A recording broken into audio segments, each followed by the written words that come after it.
Welcome, welcome, welcome, ladies and gentlemen, boys and girls, to another episode of Faith Unaltered, the complete sinner's guide and real seekers. I am your co-host, Tyler Fowler. With me is my brother from another mother, the California King himself, Joshua Davidson. How are you doing, my friend? I'm excited to dive in to Megan Burridge's testimony tonight. So this is part 2 of how to have faith in the midst of suffering. We interviewed Isaiah last week. If you have not saw that episode, make sure you catch it at right after this episode if y'all ain't got plans. But that was a heart-wrenching, like I cried, man, after listening to it. Isaiah's testimony was You just waited till beautiful. after? I did, man. Like I couldn't break down on camera, but I guess I need to do that once in a while, Like, I do have some kind of emotions, right? Like It's they're there. therapeutic. They're hidden, but they're there, right? But anyway, Josh, how are you doing, brother? How's your week been? Man, I'm good. My week's been okay. Yeah, Got to visit my wife's grandmother yesterday. That was a real nice. blessing. Haven't Nice. been able to see her since the COVID regulations started. So, Yeah, man, it was awesome. And my daughter had so much fun. good. And got some good progress done at work today, even though I didn't finish what I wanted to. I still Okay. got it's falling forward, not backward. You know what I mean? Stumbling forward. So progress is progress, and I'll take it. Would that be like And I falling in am reverse? that you can fall back. You can fall back, but I'd rather fall forward. Yeah. Try to be like Peter. I always putting my foot in my mouth, but I'm keeping staying eager. Look, man, But as long as you're sinking, just keep your eyes on him and it's fine, right? So don't sink. Lord Try not to save sink. me. But if you do, Um, keep your eyes on him. I am definitely blessed to be able to continue this conversation about this remarkable just investment is the right word that I Yeah. have right now. This remarkable investment God has in his people, and some of the things that he does just ah, He you know what I puts the mean? awe back in awesome, right? It yes. Yeah. Yes, puts the awe in awesome, takes it back out, rattles it up and replaces it again. It's fantastic. I love it. I love man, why is my mind blanking on me? Not retribution, reconciliation, right? It's not, oh dude, just Not diving into retribution. not retribution, the other one, restorative. That's it. That's it. There you go. Restorative reconciliation. You're absolutely right. And I think we're going to see a lot more of that tonight. We listened to Isaiah's testimony. We have his wife with us, Megan. Before I introduce her, I want to give a shout out to our sponsors for this episode, barnabasclothing.com, for all of your Christian apparel needs. They have hoodies, they have t-shirts, they've got flags, they've got jewelry, bro. And get this, I have got some free gear coming. Like, it is in the works right now. They approved it today, and I got the email just a little bit ago. I've got a hoodie coming, I've got a t-shirt coming, and I've got a flag coming for anybody that wants it. All you have to do, you don't even have to enter. Just make sure you catch the episode that we're giving away these. And what we'll do is I'll see everybody in the chat, like, say, hey, you're here. I'll put everybody's name in a hat. I'll draw 3 names. 3 lucky winners are going to get a hoodie, a t-shirt, and a flag from barnabasclothingcompany.com. If you don't win, you can do this anyway, even if you do win. But whenever you get to the checkout page, enter discount code BCAMB, Tyler F15, and you will get 15% off your order. If you order $75 or more, you're going to add on free shipping with that. And so I love Barnabas. I've got a t-shirt. I've got one of these awesome Love Your Enemy stickers. Right here is the first thing I bought from him, kind of test them out a little bit. It came within 3 days after I ordered it. The t-shirt took a little bit longer. It took about a week and a half to get here, but that's because they were out of stock. And so these guys have been running out of stock on a lot of their clothing. There's some clothing that's in, but they restocked the other day. And I got my search and what is it? Search and something shirt. It's got a little heart guy on the back. He's got a sword raised up. He's standing over a demon. I think it's pretty sweet, right? And so yeah, barnabasclothing.com. Enter discount code B as in boy, C as in cat, A as in apple, M as in Mary, B as in boy, Tyler F 15, and you will get 15% off your order. But Megan, how are you doing today? Like, go ahead, tell our audience a little bit about yourself. You are Isaiah's wife. Again, Mhm. part 2 of How to Have Faith in the Midst of Suffering. Take it away. Who are you and why are you here tonight?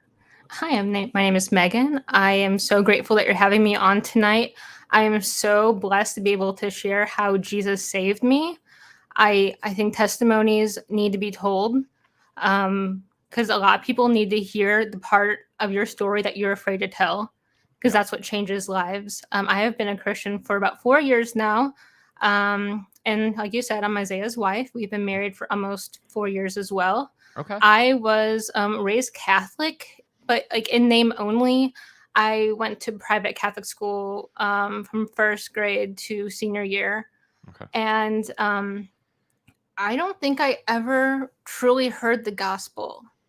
And at least in my school, I can only speak from my experience, we Sure. really weren't encouraged to read the Bible. We weren't encouraged um, to know any Bible stories. And to be honest with you, I didn't. I used to think that Jesus was just a man that God chose Okay. to die for sins. I had no idea who Paul was. I didn't understand anything. I didn't understand sin, nothing.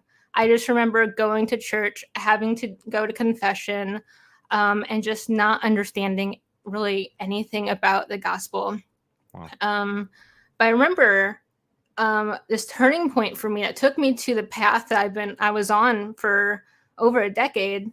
Happened to me when I was in third grade, and we had an assignment and it was hanging out in the hallway, and on the sheet of paper was a cross, and inside the cross were all these little like good deeds that you could do, like say 10 Hail Marys, say Mhm. hi to somebody in the hallway, whatever. And after you did that, you were supposed to go and like check it off and fill in the cross. Well, one day my teacher took me out into the hallway and she pointed up and down and she made me look at everybody else's. And she said, "You're behind. Like, you're falling behind this. You're not doing good enough." And she turned away and she walked back in the classroom. I remember just staring at mine and realizing, like, I will not be able to do anything that's good enough for God. Wow. I I won't make it, like in third grade language, I won't make it in my own strength. I can never live up to this. I'm sure God probably doesn't even care about me. Who am I? So I just stood there and I looked at some of the good deeds that I could do that were, maybe sounded like I would do them. And I just filled some in and walked away. Um, and so in that moment, I learned only half the gospel. I learned that I could never earn it. I Mhm. learned that I would never be enough in my own strength. And it took about 20 years to hear the full story. Growing up, I was bullied pretty hard in school. I was bullied by a lot of the boys. They said some pretty rude things about me. Teachers didn't stand up for me, they didn't do anything.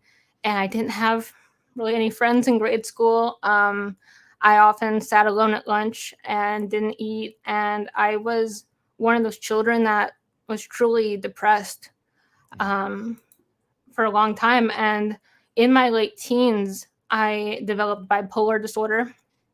I had no idea what that was or how to cope with it. And nobody in my family did either. And I don't blame them. But having nobody understand was incredibly hard. Having those emotions of laughing and crying, and sometimes at the same time, Mm. and you can't sort it out, and you don't know who to go to. Um, I missed a lot of my senior year of high school because I couldn't keep myself from crying. I couldn't hold myself together. Mhm. I was put on so much medication, about 13 pills a day at one point, that I dropped out of college. I couldn't drive in the mornings. I would take my pills when I woke up in the morning, and then I would sleep until 6 o'clock at night because I could not wake up. And I was like that for several months. And finally one day I said, enough. I'm not doing this anymore. This is just, I can't even live. And so without medication, I would spend a lot of my nights driving around the city just crying, Mhm. feeling so lost, so unseen, unheard, misunderstood. Mhm. I did not know what to do.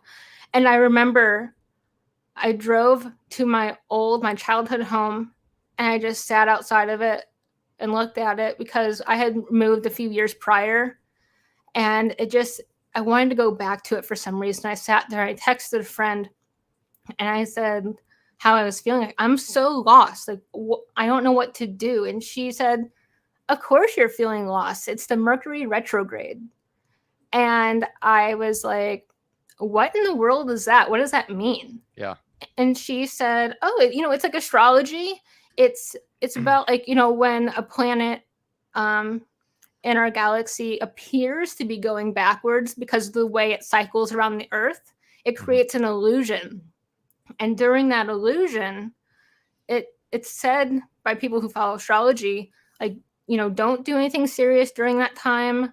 Don't partake in any business transactions. Don't, make any big deals. Like, you can blame like losing your mail to stuff like that. Just, Because a planet is going into a galaxy? Yeah. Because of the way it is, and it made sense right away. It made sense because I thought, okay, well, this explains my periods of time where I feel utterly lost and helpless. And it seems like it lines up. And you know what? I thought, like, okay, well, if the moon can control the ocean tides, surely these planets can control my heart.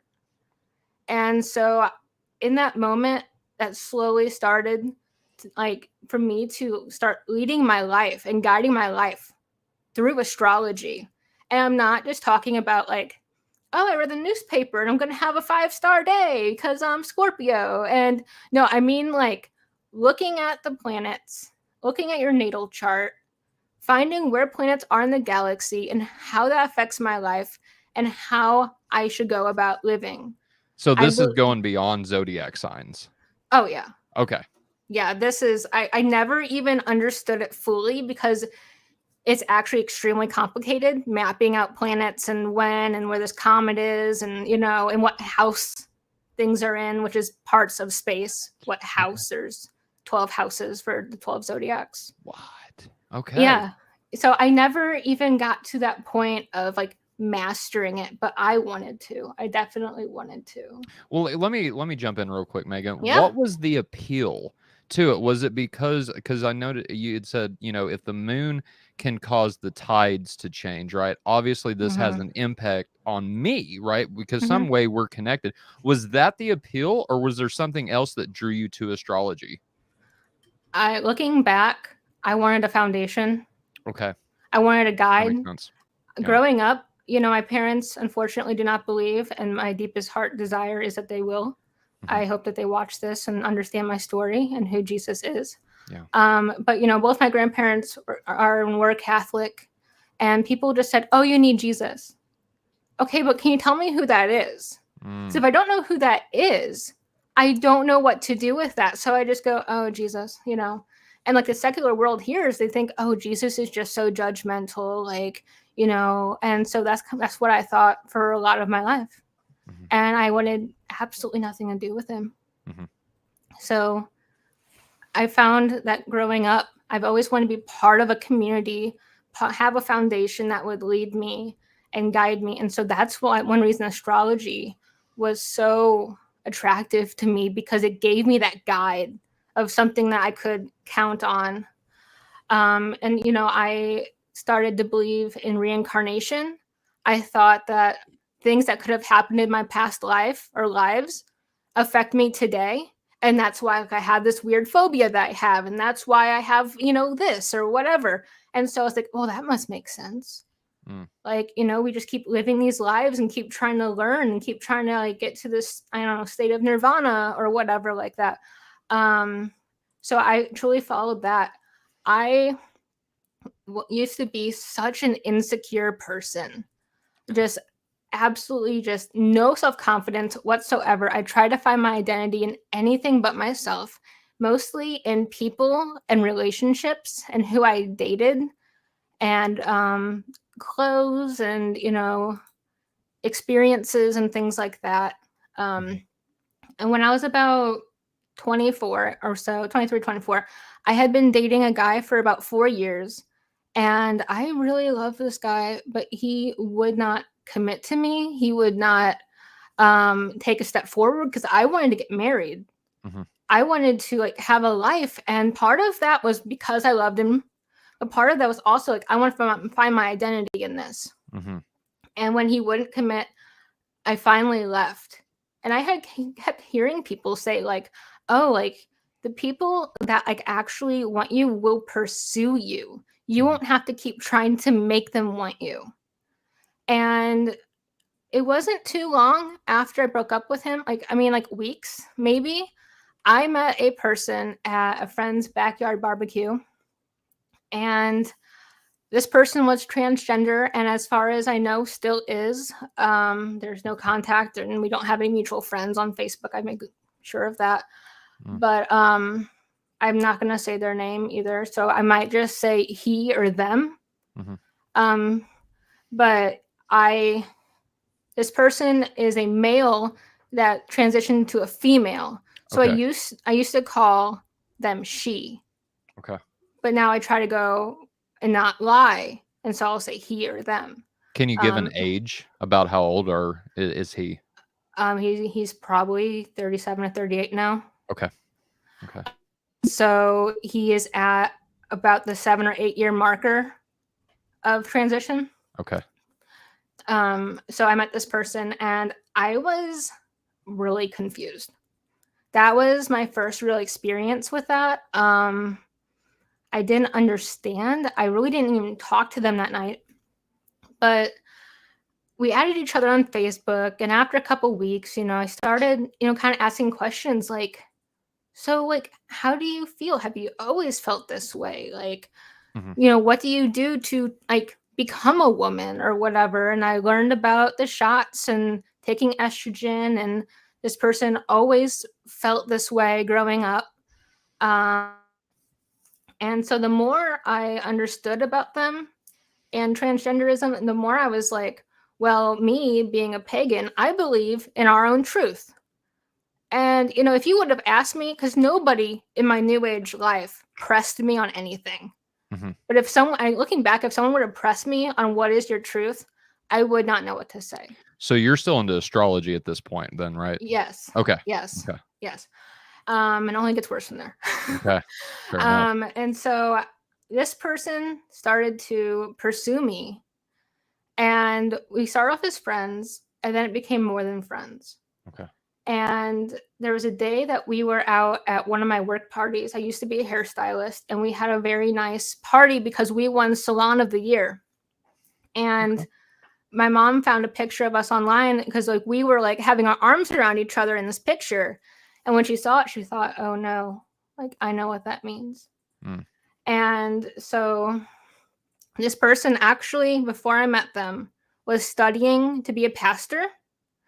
And when they came out as transgender, everyone obviously said, no, you're made in the image of God. Like God created you before, you were in your mother's womb. He knew you, what I mean? Like all those verses, and that you are fearfully and wonderfully made. And he said, nope, hate, I'm out. God doesn't care about me. And so he rejected God. Wow. And being the rebel I was, I loved that. I really did. I thought it was cool. I enjoyed that identity. And, I want to clear something up. And, I never said I'm gay. I never said I'm bi. When I was younger, maybe I would have been like, I'm curious. I don't know. But I've never come out as gay or bi. I've never told anybody that I am. So when I was with this person, a man as a woman, I saw the dresses and everything, but I also saw like the man underneath. And I think that's why I was attracted to them most, because it's really cliche to say, but I was attracted to them as a person, right, and as a personality. And for some reason, I was able to take all of that away and just see them for them. And so this isn't really like a story about like coming out. This is just a story about this like one time like being attracted to a person. Right. So we started dating. This tore my family apart. And I did not understand why, because my family, my immediate family really isn't very religious. And so I thought, why does it matter? Like, But they still have and the Catholic background at this point, right? yeah, Okay. they don't practice or anything like that. I don't think they could really describe anything about Catholicism to you, to be honest. Okay. So it's just like in name only. Like our Yeah. grandparents were Catholic, and now it's just like, oh, well, if someone asks me what religion I am, I'm gonna say I'm Catholic. Right. But you press more, there's really no knowledge, unfortunately. So I thought, you're not even religious. Like, why do you care? Like, you're being judgmental, you're being hateful. Everything you see on Instagram these days about when you press that ideology, that's how I felt. So that pushed you further away from, would you say that pushed you further away from Christianity or Catholicism? Or was you in the mind frame that the two topics or the two categories are both in the same? Does that make sense? I didn't understand the difference. Okay. I would just say in general, it pushed me away from God. Okay. Because I thought everyone associated with God was hateful. It was like that, yeah. Yeah, and because I had nobody come into my life and really tell me why that was wrong. Nobody said why. They just said, oh, it's weird. And so to me, weird is like, well, we have our own truth. Like, how are you going to tell this person like that how they feel is wrong? Like, that's how they feel. Yeah. So that's where I was with that. And there was a night that we sat at the table, and I don't remember everything that was said, but my dad especially was incredibly angry, and he was yelling. And when the conversation broke up, I went to my room, I grabbed the bag, I grabbed my contacts, my glasses, a few very basic things, and I bolted out that door. They're chasing after me, and they're yelling, Megan, get back here. And I'm like, no. And I'm freaking out, and I bolt. And I bolt to my friend's house who lives an hour away. And I lived there for several weeks. And mind you, I worked for my family, so I had to see my dad every day. And so the next day, that wasn't a very fun day, but sure. We're dating, and it's just turbulent, and eventually my family kind of starts to get to know this person and more accepted. I mean, it's never great, but it turns into something bearable, tolerable. Okay. Yeah, tolerable.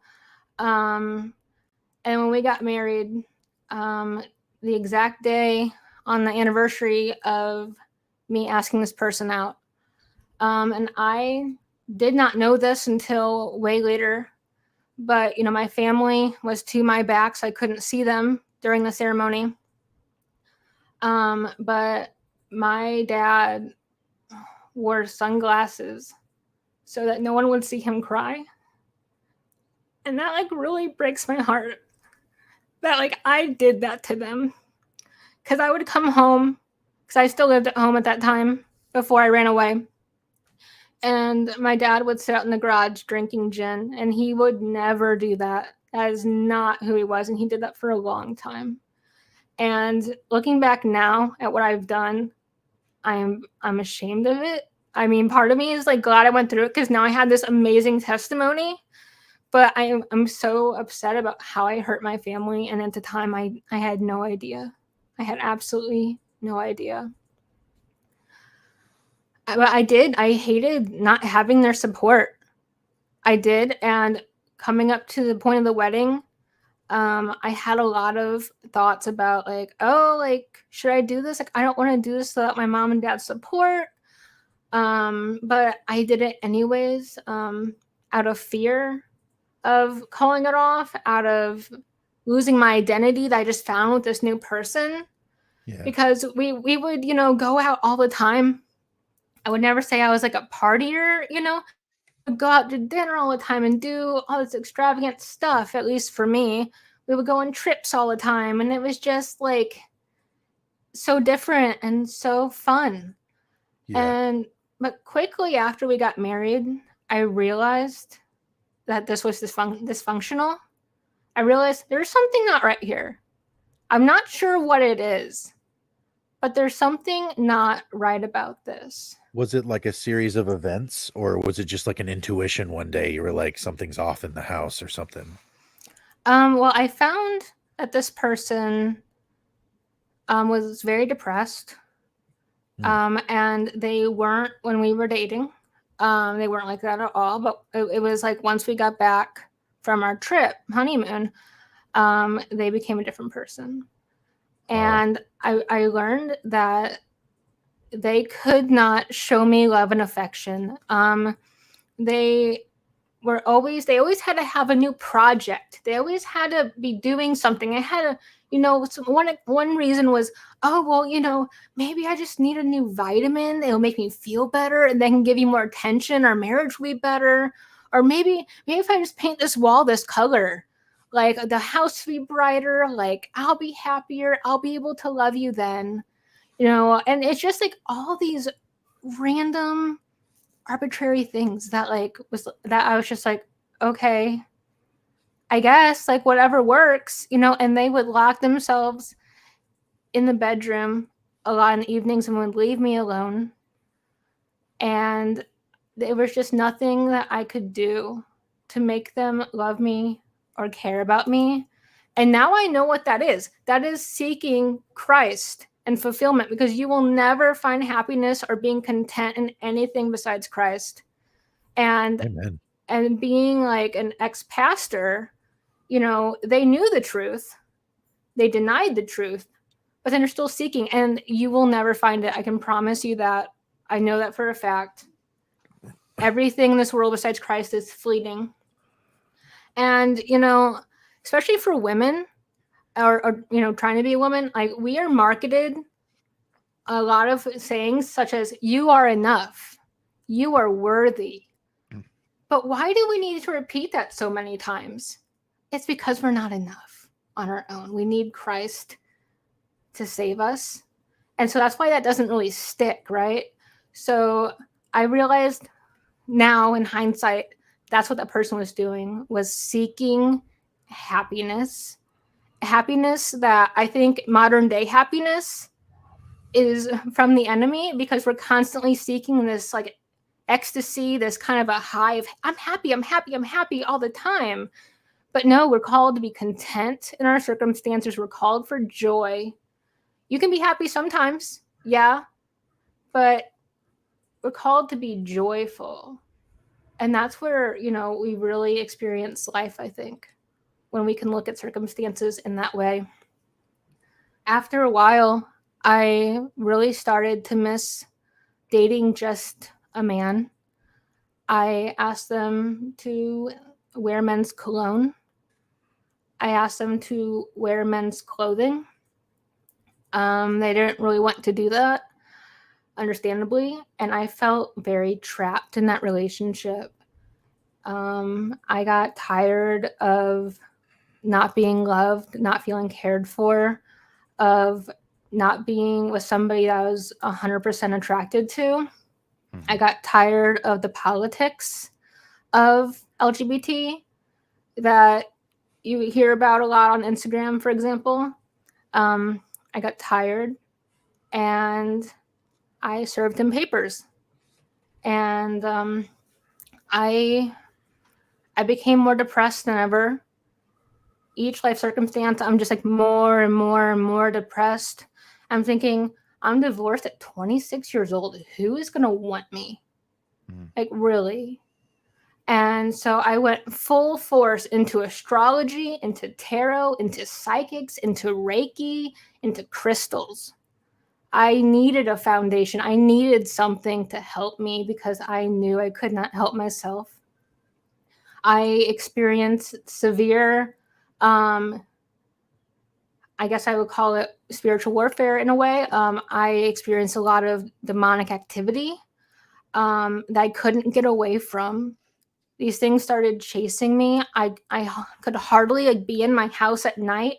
It felt like it was like raining in my house with anxiety and with fear. I could physically feel like the pressure of it.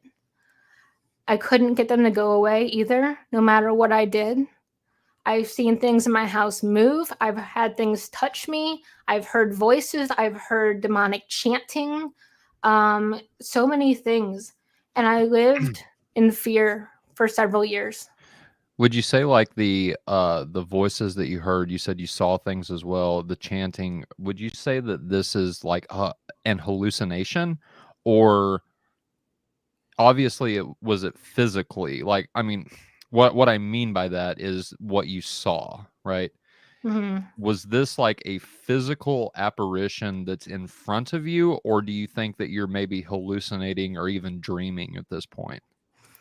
Well, sometimes I'm standing up and I'm like at my closet, Okay. and all of a sudden something comes up at me, and I feel the energy, and I can see it in my mind. I Okay. usually don't see it in person, like I Uh-huh. see you.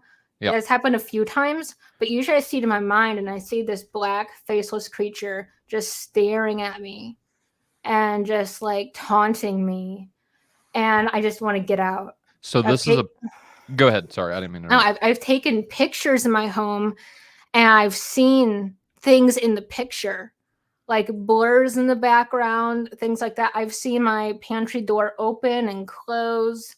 Okay. Just a lot of things. And, yeah, maybe some things were hallucinations. I can say that. But there were times that I have heard something move, my eyes were closed, and I saw the figure, this glowing blue figure, walk out of my room.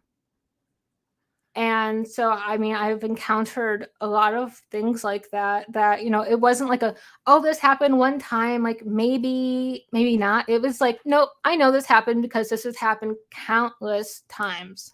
Now let me interrupt real quick. So Yes. you said that this started happening whenever you started vamping up the astrology. Did Mhm. this demonic activity ever, any time that you can think of, happen before during the depression with the spouse? Whenever you were just getting into astrology, did anything like that ever happen during those times, or was it only when you started really vamping up in the astrology? I've had a few encounters with spirits. When Okay. I was 17 or 18, I actually used to work at a funeral home, cleaning it at 3 a.m. Oh boy, that's the dream Yeah. job. Yes, yes, it is. It's my first time job, and Oh no. my dad had a friend who owned a company who did that, and Yeah. she was hiring just like young people to go in and do it. Yeah, I And bet. I was there. I was vacuuming, Uh, and I was pushed.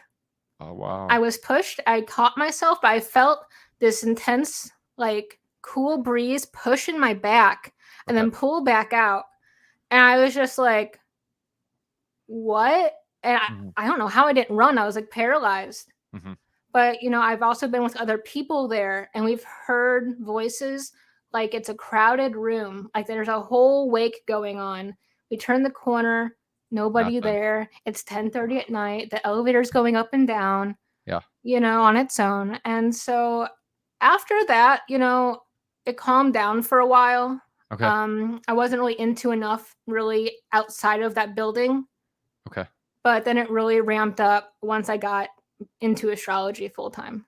Okay. So that's what I'm trying to establish. Was these things were you? I mean, you called them demons, so I'll just say it. I'll just call it that. Mhm. But did what I'm trying to figure out is, were they? What's the word I'm looking for? Were they introduced to you? Did they start coming around, or and through the astrology, or Mhm. was it like, were they? I'm trying to figure out this because I haven't talked about this in a while, so bear with me. But were they located to like the funeral home, or looking back in hindsight, would you say, no, I brought these things in whenever I started doing astrology, and they've been following me around ever since? Does that make sense? They followed me. Okay, all right, I don't know if the ones from the funeral home followed me, but sure. when I was in astrology and I was dating that person, I Hmm. had moved several times. Okay, And each time it was like I had a few months free of stuff, and all of a sudden they found me again. okay. And I felt like I was being hunted down, and that I would never be free of them. Did anything ever happen at the hair salon? No. Okay. Okay. That I worked at, you mean? Yeah. Mm-hmm. No, I don't believe so. Was that the family-owned business? No, Oh, okay. I work at a printing company. Gotcha. But yes, things did happen there. Okay. I've been like in the bathroom and the lights have gone out Mm-hmm. several times, and ever since I'm not into astrology, that has not happened. Okay. Which Fair is enough. interesting. Yes. Yeah. Okay. I clean the offices as well. And there's times when I was still in astrology that I heard voices calling my name, that the lights would go off, that I could Wow. feel a presence. I felt so terrified. And to this day, when I clean the office, I play the Bible out loud because I know that Jesus makes the demons tremble and they know who he is. Mm-hmm. And so that protects me. Jesus protects me from that. Amen. Amen. All right. Sorry, I didn't mean to sidetrack. I think those are great questions. Okay. All right. Fair enough. Because you hear so much about, astrology, and I see on TikTok all the time where I'm just going to call it like it is, pagans will say the exact same thing that you're saying, Megan, and they're warning people, look, do not get into this. I mean, back in the day, I used to be I really wanted to astral project. That was my main goal. If I could ever astral project, that was the thing. And I truly believe at this point, looking back, that God protected me from that, right? And there was a reason that he protected me from that, is because once you start delving into tarot cards, once you start diving into crystals and all of these different things, angelic numbers, whatever, right? They're opening a door for these entities to manifest themselves to you. Would you agree with that? Absolutely. Okay. It's a door. It's a gateway. Okay. I did kind of deal with angel numbers as well. I noticed that I was seeing a lot of triple numbers during that time when I was actively looking for angel numbers. Okay. So that's interesting. What are I don't know. What are angel numbers? Like what's the deal with them? Each number is assigned to different meanings. I can't recall right now what they are. For example, like in the Bible, like 7 is like a number of completeness. Right. You know, so it's kind of like each thing has its own number. And if you see like maybe like 2 3s, that's kind of like signifying like, oh, this might be happening. If you see 3 of them, then it's like, oh, yep, this is on your path. You better watch out for this, or this is coming your way, or whatever. So repetition is better. Yes. Okay. Yeah. The more of that same number in a row, the more it like kind of like emphasizes that. Okay. Okay. So another form of astrology, basically. Yeah. Gotcha. Yeah. Another form of, finding your own path. Okay. Interesting. So yeah, I was chased by demons for a long time. I'm sorry, did you say something? No, I was just saying. Okay. Yeah. Okay, cool. And I lived in fear. I didn't know what to do. And so one day I called a new age shop that I had gotten a lot of my crystals from out of desperation. And I said, these things won't leave me alone. What do I do? And I said, oh, you have authority over them. You just have to have more confidence. And then so I thought, okay. I thought that was kind of like, it doesn't seem right, but what else do I have? So I dove even deeper into it. I thought, if I master this, if I know this, they can't mess with me. Right. I'll know how to deal with them. They won't be able to haunt me anymore. I won't be so depressed. I won't be terrified when I go to sleep at night. And so I did. And, like James 1:15 tells us, after desire is conceived, it gives birth to sin, and sin, when full grown, gives birth to death. And when I read that verse, I think about what I did, because it's like incremental, like it goes down, down, down, down, death. Yeah. And that's what I was doing to myself. Did you ever think you could control them? Not really. Truly, I did the thing where you sage your house. Okay. Thinking that like, oh, that will work. That will get rid of the energy. No. Okay. It didn't. That didn't work. Things like that. Okay. Do you have any more questions about that part before I move on? Josh has been pretty silent. I know you're kind of into the paranormal stuff, brother. Do you have any questions for Megan? I was resisting the urge, to be honest with you. Let it out. Come on. Okay. What's interesting and what stands out to me, let me just go back here. this is where I'm at so far with what you've granted, right? You grew up in a kind of cafeteria Catholic is what they call it, not Yeah. religious at all kind of family, Uh-huh. right? But you ended up, instead of being, let's say, just a plain materialist or something like that, you ended up noticing that you're rather sensitive to perceiving patterns in your own experiences, and you obviously desired community. You said that Mhm. specifically, a foundational belief that you wanted, and an identity, something to latch onto that you could identify in and with. And so you used astrology as a kind of explanatory power and guide in your life. Mhm. And in that time, you met somebody who was, let's say, confused about their identity as well, and was trying to, find something of the same, this community, a foundational belief in an identity, something that they could believe in and have a reason to do things for. And accepting something like rebellion as your identity pushed you away from God.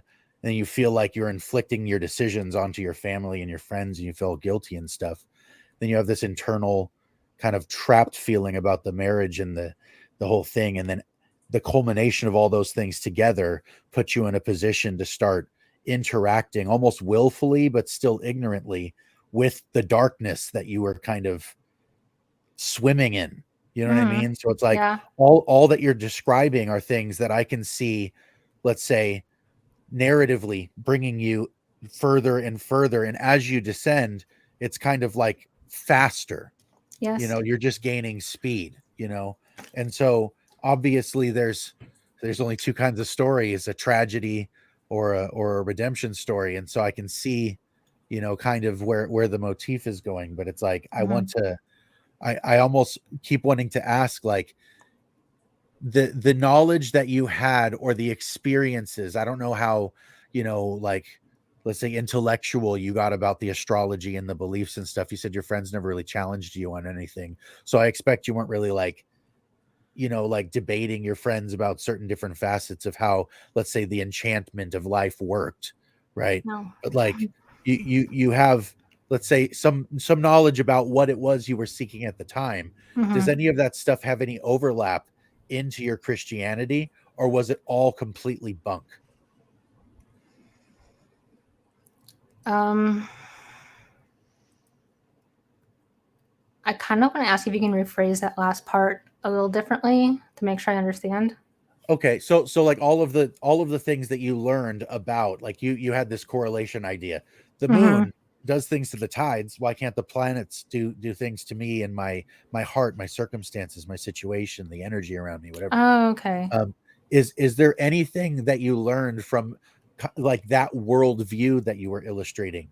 Is there anything that you learned in that kind of had any overlap with your Christianity, to where you were Mhm. like, I can see why that part like stuck with me, you know what I mean?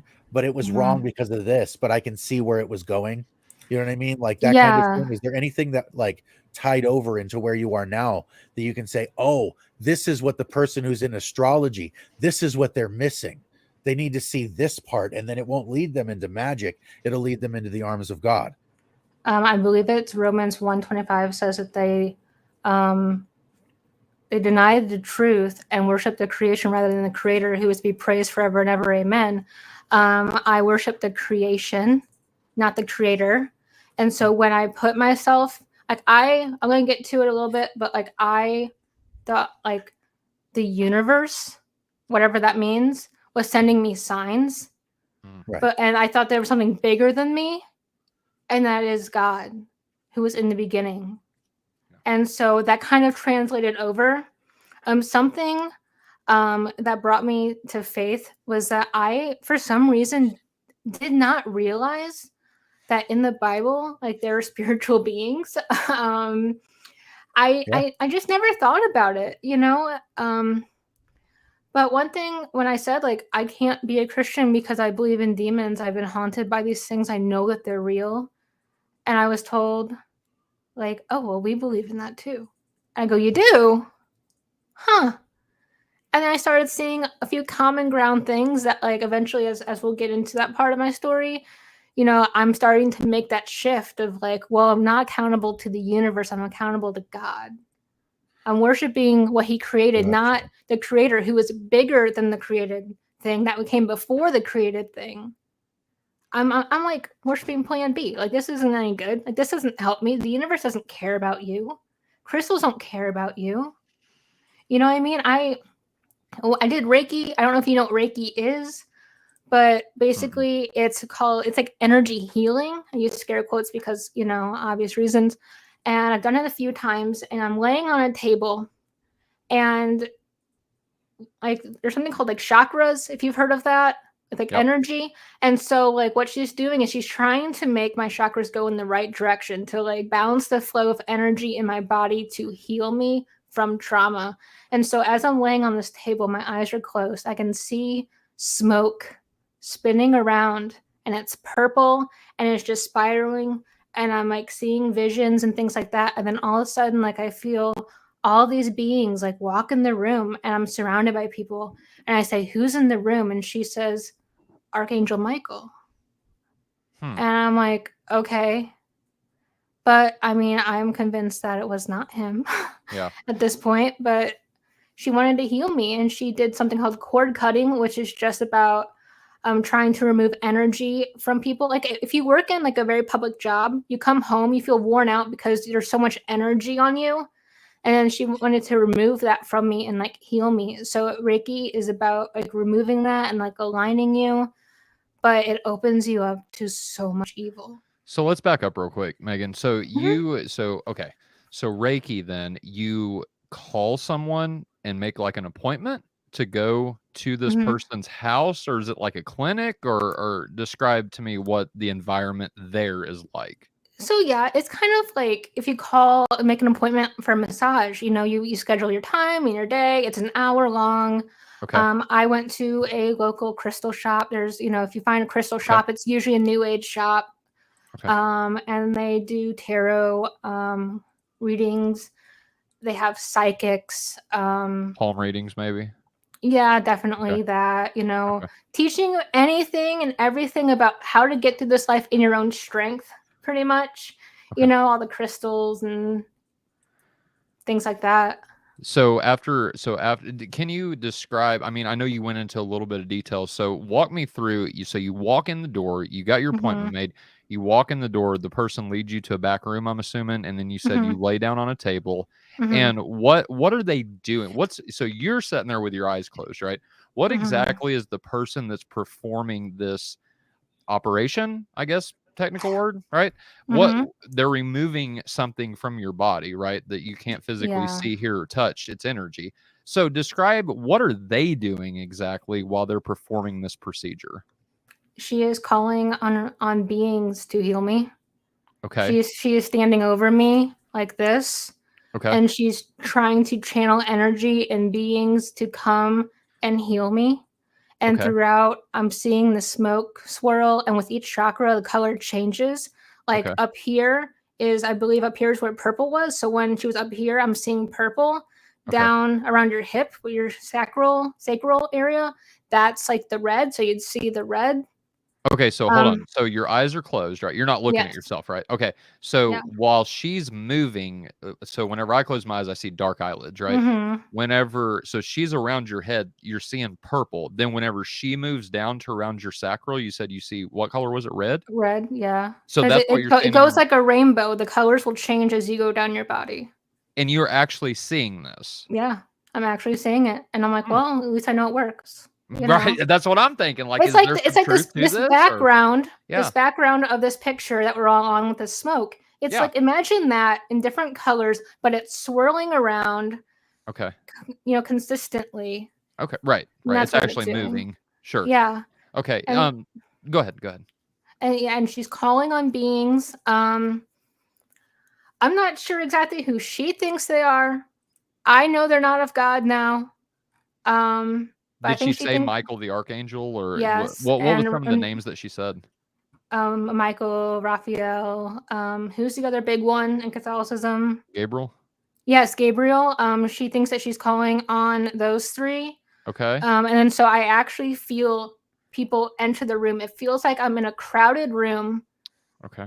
And I feel claustrophobic, but it's only me and her, and she's standing over me. Did you physically see anybody?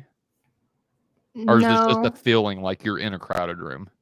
it just feels like it. But I saw visions, Okay. and I remember seeing one time Okay. I saw a woman in gold, like shining gold, and she lifted up her child, and then it was gone. I saw an owl appear to me. I have an owl tattoo. Oh, I can't really show you at this angle. But I have a few owl tattoos because that was my spirit animal. Okay. And they used to come to me in dreams and visions. Okay. So I saw owls as well. Okay. Okay. Josh, you got anything about Reiki?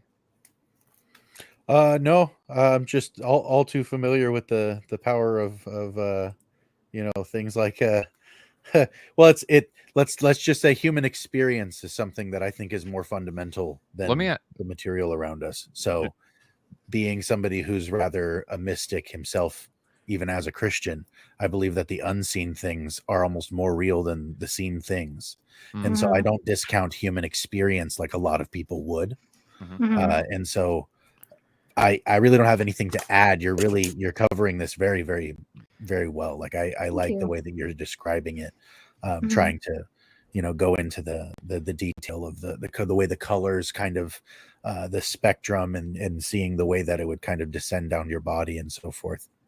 Josh, go ahead. Just real quick. I want to take the shift off Megan for a second. You're doing great, Megan, by the way. And I want to bring you into the forefront and ask you a question. So why do you think she's seeing this stuff? Like, is it real? Like, I mean, what I mean by that is if I go to this Reiki, whatever, I go to a spiritual healer, right? And I say, hey, I want this, whatever Megan had done to her, done to me, right? Am I going to start seeing this stuff? And if I am, why wouldn't people do this? I'm not sure that you would see things. Okay. Why not? For all the reasons that I enumerated when I was recapping her story. Okay. She was swimming in darkness. Yep. You know what I mean? Like there's it's like the people who have experiences of God in their mountaintop moment of their Christianity. It's like it didn't like happen, right? Like, you know what I mean? Like God seems to show things and do things with people who are in a position to be prepared to receive things, right? Why would it be different for Satan? It seems as though people have to kind of be prepared to receive certain things. Yeah. Let's say there's the average materialist who even, they don't even have to be a scientifically minded person or an atheist. They just don't think that their experiences or their, like, the kind of facts don't care about your feelings, but taking that to just a practical, okay, well then fine. I don't, whatever happens to me, I can just say I was probably hallucinating at best, and whatever. And then just the first thing that you assume is that, well, I'm crazy or I'm wrong, or, maybe my eyes deceive me or some other such thing, right? Yeah. As though the mechanism that explains the how of something can explain the why or the what of something. And I just don't think that it's wise to think that people who have genuine experiences with spiritual things haven't up to that point become prepared or in that moment induced on themselves a state in which they could receive that. And, if you were going just to kind of experiment with it and you weren't already in a position to receive from it, I don't think that you would have the deep kind of experience that she's describing. But I do think that there's probably in some sense, there's something that is there that is an inversion of what Christianity has to offer in a more immediate sense. Like, let's say I'm thinking about you're an Orthodox catechumen, and that when you go inside, there are sounds, there are smells, there are experiential things, there are participatory things. There's someone swinging incense. They're blessing you. They're saying words. They're singing words. You're singing back. You bow to one another. It's all very symbolic. It's a very participatory, but there's no demon in it. You know what I mean? So there's something that I think that darkness can't invent for itself things that work. It has to take things that work and use them for wrongful things. That's why it's called a counterfeit. Right? Exactly. But I mean, not exactly a counterfeit either, but really like a ruse. Okay. you know. Okay. So Um, we believe, right? It just for our audience sake, we believe Megan, right? We believe that you're seeing things. We believe that you're Mhm. actually hearing things. And whenever I say counterfeit, right? I'm thinking of whenever I worked at a gas station. And the only way I could tell the difference between a counterfeit 20 and a real 20, right, was because I had so much experience with this real, right? With what Mhm. the real is. That's how you train to detect counterfeit bills working at a gas station, is because you spend so much time dealing with the realness. Once a counterfeit or a fake is presented to you, you can automatically tell the difference, right? So very I Mhm. automated. believe exactly. So I believe 100% like you're actually seeing things. I believe if somebody that is in the same position that you were goes to one of these places, especially if they're hoping to see something, will. I believe these Yes. things work, right? And that doesn't mean that we should pursue them, which is what Josh just nailed. That does Mhm. not, because you experience something doesn't mean you should pursue it, right? There's a right way and there's a wrong way to experience the supernatural realm that we like to Mhm. call it, you know? And I think your story, like I'm going to connect the dots here at the end, but Mhm. I think you're doing a fantastic job, Megan. I'm just like, what? Like, wow. Like this is really amazing. Well, Um, thank you. so I don't Yeah. mean to interrupt and go off on a tangent there. No. Please Perfect. continue your story. So to respond to Josh, yeah, you are Yeah. correct.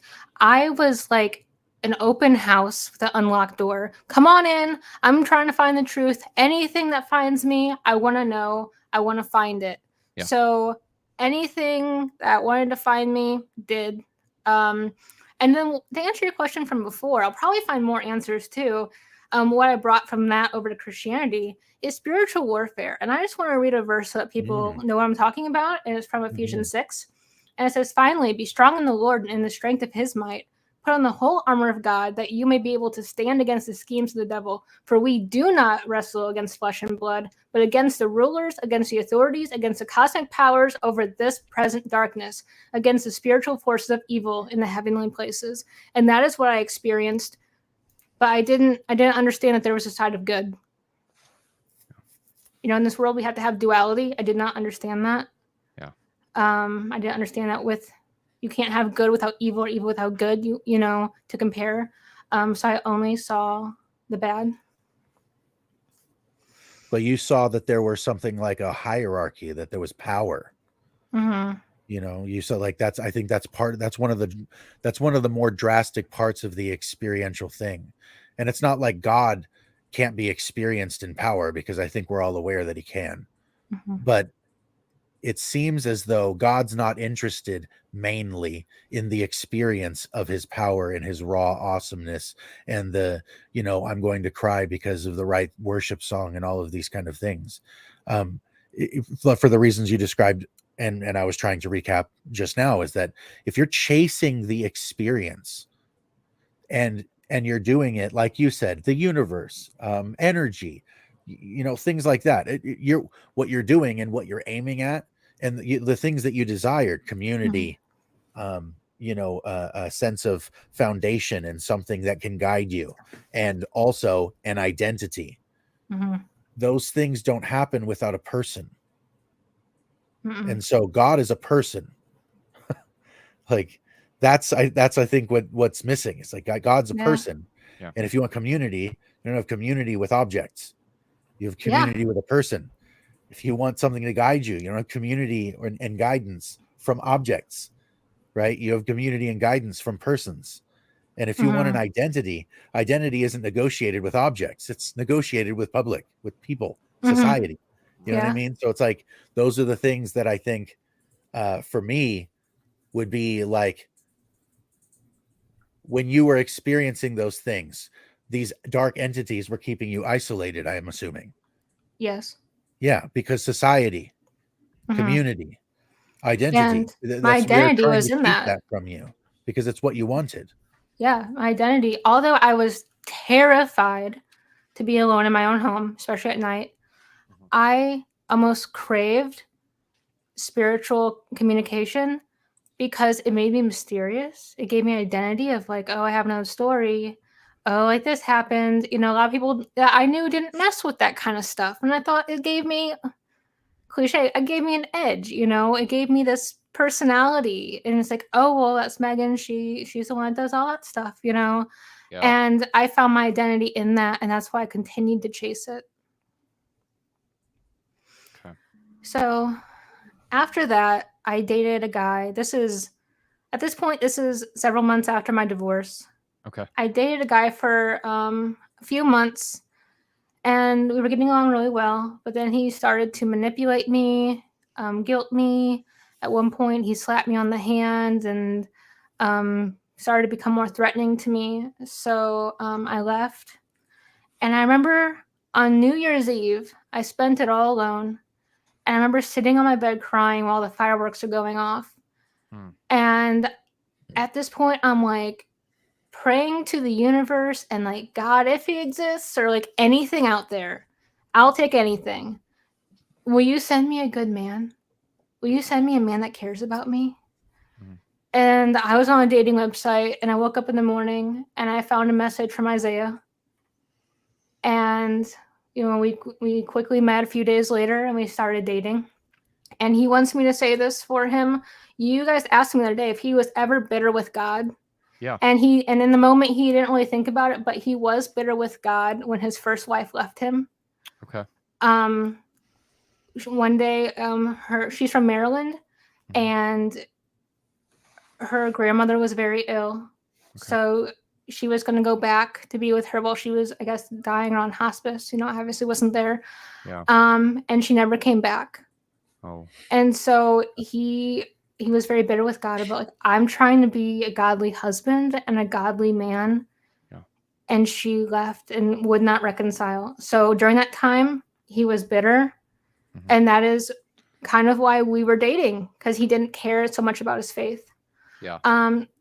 But the more that we dated, the more his faith grew back, and the more I got deeper into paganism. Okay. So now, real quick, let me interrupt. So is he married at this time? So the wife leaves. Mm-hmm. Are they separated at this point before you guys start dating, or is there still kind of a thing there? Oh no, they're totally separated, divorced, okay. everything. Right. Yeah. All right. Just kidding. No, yeah, that's cool. It's actually interesting and shows me providence because she left him the same weekend I left my spouse, the same weekend. And it's just so interesting how God's timing is always perfect, isn't it? So we were dating, and he played in the praise band at his church. Okay. And I loved him and I want to support him. I did not want to go to church, but I wanted to be there for him. Okay. So one day I showed up and I surprised him. Nice. And I went to church for the first time willingly. And that Sunday was preaching about, if you don't believe in Jesus, you're going to go to hell. And it's just kind of a timely sermon. And it just was like, okay, kind of a thing. Yeah. But, the more I went to church with him, the more angry I would get during service, the more convicted I'd feel, the more I'd be like, this is so stupid. Like, these people, like, everyone in here believes this. Like, why do they believe this? But outwardly, at least I think, I was, kind to people and like, yeah, you believe in that. That's cool. But inside I'm just like, like but then pity almost, like, why? Yeah, like why? Yeah. Like, because like here in New Age, I think I have the secret knowledge. I think I have what y'all don't have. You don't know the truth about the universe, like, but you're all over here praising God. Mm-hmm. Okay, like I know, mm-hmm. I didn't know. Okay. Long story short, I didn't know. So let me ask you this, Megan, real quick. The mm-hmm. more you're going to church, you said the more angry you're getting, right? Are you then going deeper into paganism while mm-hmm. you're getting more angry with it? So how far did you eventually get down the road of paganism and astrology? Like what was your extreme that you would say that you were diving and dabbling into at this point? Right before I was saved, I was about to dabble into being a witch. I was about to start casting spells. I talked to the lady who performed Reiki on me, and I asked her, like, how do I do that? She's like, okay, you say this, and you like believe this, and you leave this thing out, and you light a candle, and you let it burn out. And I was just like, well, how do I make that acceptable to other people? And she goes, just say you're lighting a candle. People love candles, like, And so I had So this candle she gave me, and yeah. I never really pursued it. Okay. Okay. So she's a witch then, I'm assuming. Yeah. Is that right? Okay. All right. And so she's telling you about how to cast not just a spell, but a spell on someone else. Is It that could fair? be. It could O- be. It was more Okay. starting of like prosperity, money. You can cast a spell to attract anything into your life. I believe in the law of attraction as well. Right. Like if you put this, feel out, it'll attract. Kind of like how I put this feeling out for like demons, I attracted demons. Right. So it's like, okay, well, if I, light this candle and I say this thing, I have the power to do this. I have the power. I have everything inside me that I need. I just have to find it. It's like an archaeological dig to find the good things in me. Okay. And I need these crystals. I need the Reiki. I need the tarot to find it. Okay. So these are the tools to help you discover what's inside of you, to bring you to your ultimate power, so to say. Yes. Okay. Yes. Garments of skin. Garments of skin, very much so. Okay. Yeah. Go ahead. Yeah. Go ahead. Okay. So, go on. I think he's not going to. So go ahead, Megan. Okay. So I spent my birthday, which is Halloween, doing Halloween things. Wow. Yeah. Yeah, right. I worked at a funeral home. My birthday's on Halloween. I'm like, you just put 666 on your forehead, yo. Yeah. Yeah. One time for Halloween, literally, I did that upside down cross, thinking I was cool. Yeah, I've been there. Attracting more things. Yeah, you get it. Thinking, I'm edgy. It's like, no, you're stupid. You don't do that. But on that day, I bought a book about astrology. I bought a crystal necklace, and Isaiah and I are dating, and he's like, I don't think I can do this anymore. Okay. And I say, okay, well, you wanted me to be firm in my truth or something like that. I said something like that. And he goes, that's not what I meant. And I started crying. And so, he's driving to work and he hears a voice say, be patient. So how long are you guys dating at this point? Are you months? We started dating around, we met in January and we didn't date right away. So we kind of dated around, April 11th. Okay. And then at this point, it's my birthday. So October 31st. Okay. So about half a year then at this point. Yeah. Okay. Yeah. So then he hears be patient. So he listens to that call. Okay. And so, we're in church and a lot of people, rag on the song. I hate the song, but Reckless Love is one of the songs that actually changed me. Yeah. Yeah. And brought me to faith. I can see why people don't like it. In my view, I've is reckless. So many things about it. Yeah. Yeah. In my view, it is reckless for a human being. I mean, not but a human being to leave his whole investment for like one. So for me, like it is reckless to do that. Yeah. And so that verse, it says, which of you men, if you had 100 sheep and lost one of them, wouldn't leave the 99 in the wilderness and go after the one that was lost until he found it? And when he has found it, he carries it on his shoulders, rejoicing. Yeah. And so I remember asking my mother-in-law, what's the 99? What does that mean? Mm-hmm. And she told me, and I just kind of felt like, I don't really understand. Okay. But I just kind of kept that in my back pocket. So at that point, it's October. We get to Christmas. Isaiah gave me a Bible for Christmas. And I remember thinking, like, why did you give me this? Like, you kind of wasted your money. Like, I'm not going to use this. Okay. But I even wrote him a thank you note saying, like, thank you for sharing your faith with me. That means a lot to me that, like, you care about me so much that you want to do that. Yeah. And I would say within a couple weeks, a month at most, he's over at my condo. He's watching football. The Bible's back in my room. And I'm curious. I'm curious to see what it says. Okay. And so I go back in my room and I open it randomly. And mind you, growing up Catholic, like I said, I didn't know how to read the Bible. I didn't know how to find anything. So did you understand the difference between Catholicism and Christianity at this point? Because Isaiah is not a Catholic, right? Is that starting to kind of break apart for you at this point, saying, okay, Isaiah seems a little different than what my parents are? Is that a fair statement to make? Okay. Yeah, for sure. I always heard that like the Catholic God was mean and the Christian God was loving. Interesting. And so that's what I always heard and associated with it. And so when I went to, Catholic mass, the priest is in robes, there's all these sacraments, there's all these, chanting kind of things. And then like at this church we were at, it was just like, it looked like kind of like a normal room with a stage, Yeah. And there were all these sacraments, and we didn't say the Hail Marys, and that confused me growing up. Okay. Because I was like, I don't think Mary is God, but I don't, I really didn't know anything. So no one answered that question for me either. Yeah.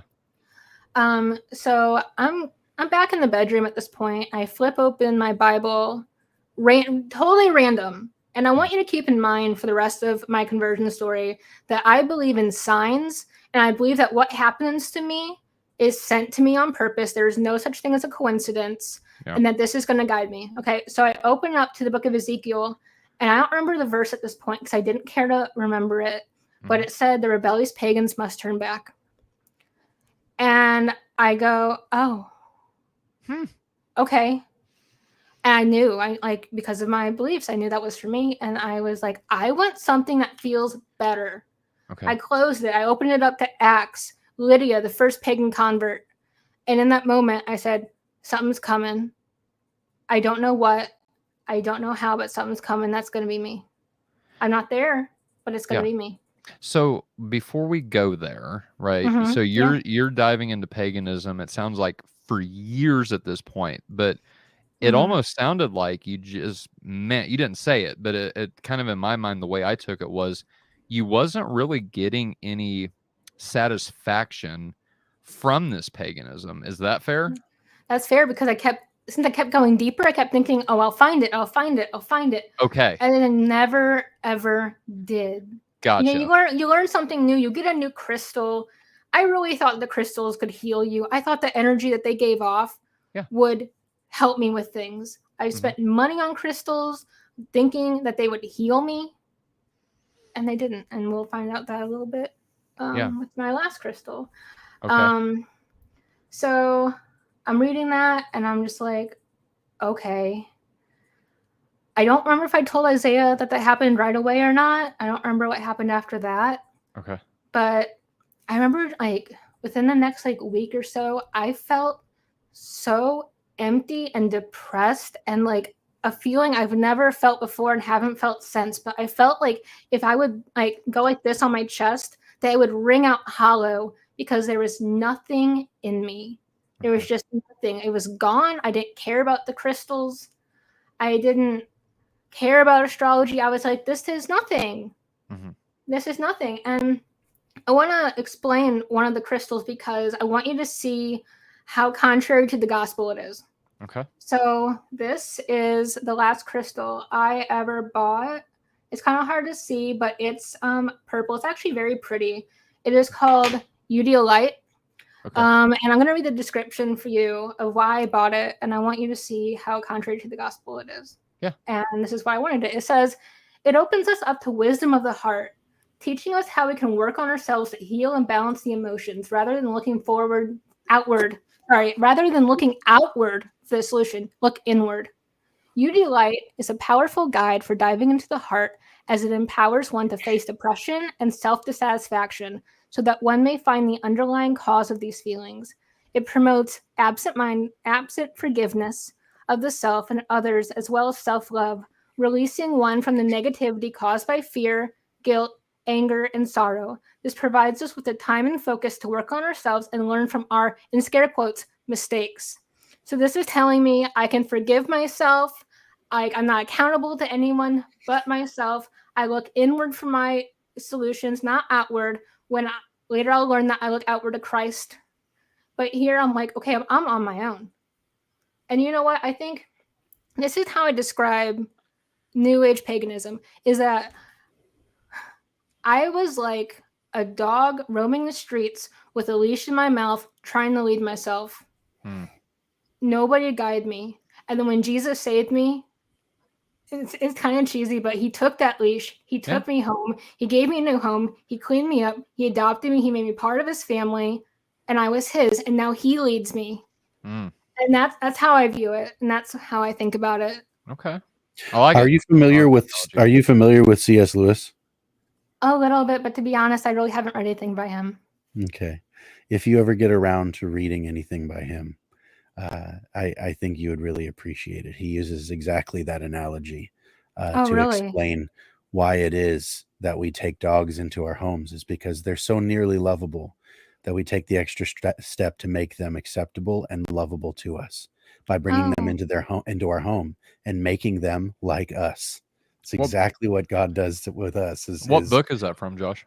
I believe that's from The Problem of Pain. Oh, no Chronicles of Narnia? No, that Oh, wouldn't be in Chronicles of Narnia. yeah. I believe that's in The Problem of Pain or in Mere Christianity. I'm pretty sure it's in one. It's in one or both of those. Okay. that's really interesting because I hadn't heard that before, and that's just like what my conclusion was later He's on. he's one of those people that says things in a way that, oh, why didn't I think of that? You know, Yeah. he's very clever guy. But yeah, I go ahead. That blessed me a lot the way you described that, because for me, it's like he's my favorite author. So that's Yeah. been a view that I've had for me for a long time. Yeah. So that was really it's very cool to I'll connect put on it that. like this, Megan. Even if Josh never goes orthodox, when C.S. Mhm. Lewis reposes and goes to be with the Lord, Josh will be venerating him here. Oh. It I have heard his work is amazing. I do need to read is. it. I thought you were going to recommend Screw Tape Letters because I have heard about that, and that seems similar to my story. So Mhm. I will have to check him out then. Let me know what book that officially is from. Yeah, for sure. Honestly, for a good starting point, if you want to read Lewis, is going to Mere Christianity. Yeah. Okay. It's honestly something that even if you don't plan to read anything else by him, it'll bless your heart for real. It Okay. is. I will do that. Yeah. So continuing off my story, I'm feeling utterly lost. This last crystal I described did not give me the happiness that I thought. At first it made me feel like good, like like a placebo. Like I felt like, yes, I feel happy, like for just a couple of days. And then all of a sudden it's just like I fell off a cliff emotionally. And I was just so disappointed and let down. And you know how in the Bible God gives people dreams? God Yep. entered my worldview and gave me dreams. And so the first dream I had, I was over in Illinois. I'm from St. Louis, just so you guys know. I'm over in Illinois, and there's been a tornado, there's been a storm, and every building has been leveled to the ground. And I'm lost, and I can't find my way home, but I see the arch, and I know that's St. Louis. St. Louis is my home. So Yeah. I'm just going to start walking towards that. And as I'm starting to walk towards that, I am like about to be dive bombed by thousands and thousands of angels that are saying, God is forever, God is forever. And I duck down, and that's the end of the dream. I asked Isaiah, like, should I try to read the Bible? And he said, you need to read the book of John. So I read the book of John, and I learned more about Jesus in that book than I ever had in private school. I was like, Jesus is like the inventor and king of sarcasm. Like, look at him. He's casting out demons. But he's also incredibly loving to the poor and the lost. And I just like started to, for the first time, see who he was. Yeah. And I had another dream. And this dream has a lot of symbolism in it. So I have this dream. I'm in a pool of water. I'm holding a glass of wine. I'm guessing this means baptism and the communion.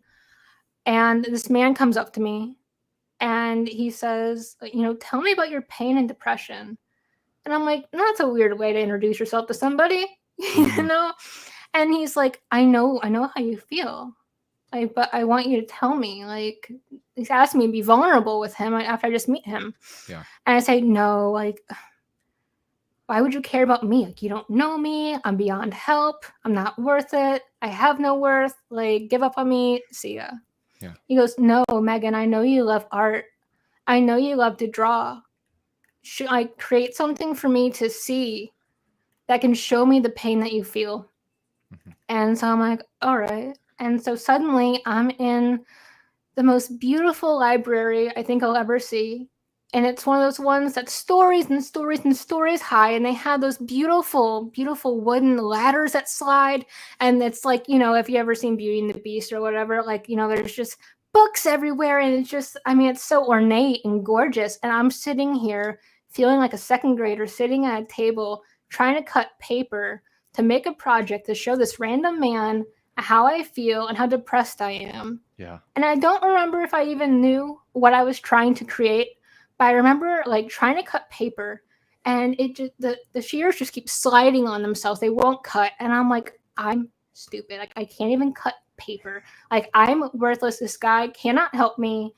And so I go find him, and I turn around, turn the corner, and there's this just majestic, like, I don't even know what we call it, but do you know what steampunk is? With all the gears and like the copper pipes, and it's just this very like huge universe, a system that's working seamlessly, and everything's going, and it's intricate, and there's little pieces, and it's as tall as this library, and it's filling up the whole place. And I'm like looking around, and it's really interesting how it's just working so seamlessly. I go behind it, and I find that man, and I find him, and he's working this whole system effortlessly. And his back is to me, and I just go, give up on me. And he turns around and goes, no. He gets behind me. He puts his hands over my hands, and the scissors cut.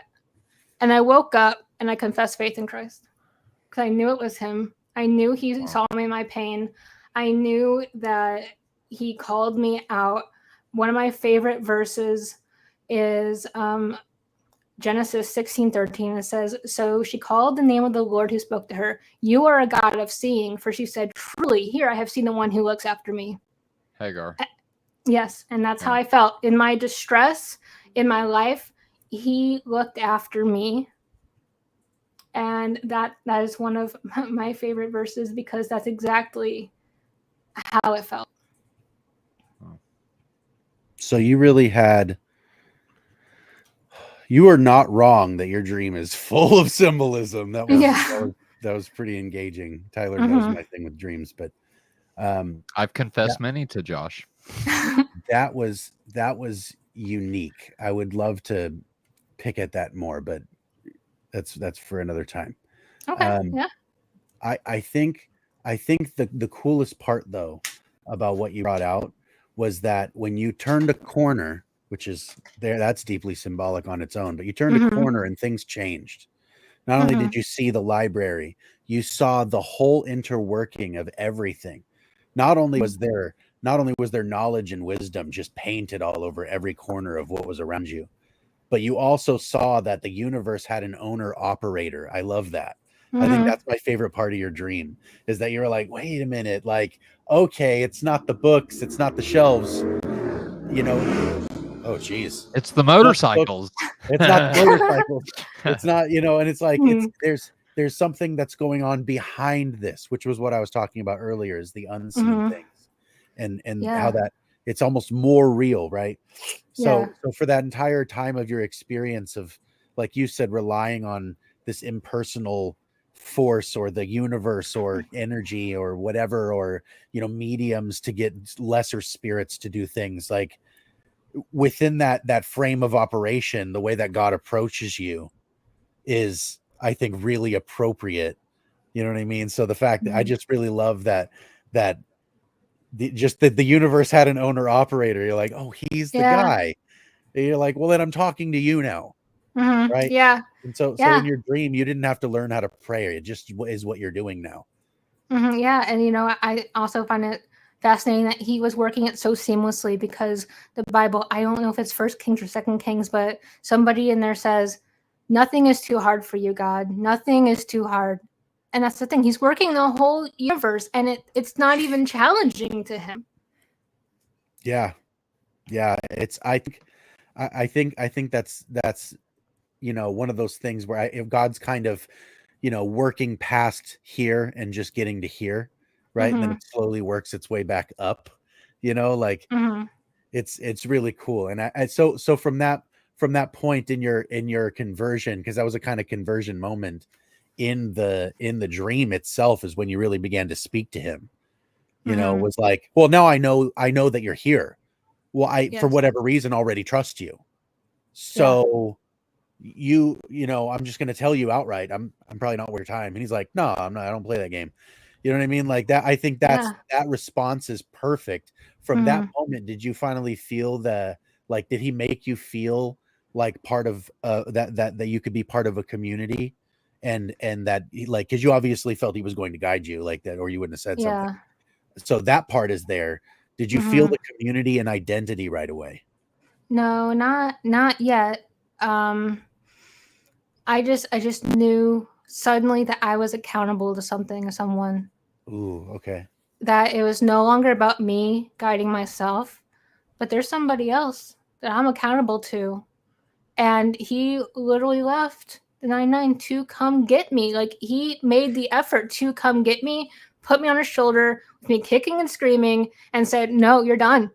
You're done. I'm saving you from your fear. I'm saving you from the enemy. I'm saving you from all the dangerous things you're doing. It's enough." Mm-hmm. And so my favorite verse, I guess you can call it a life verse, I don't know.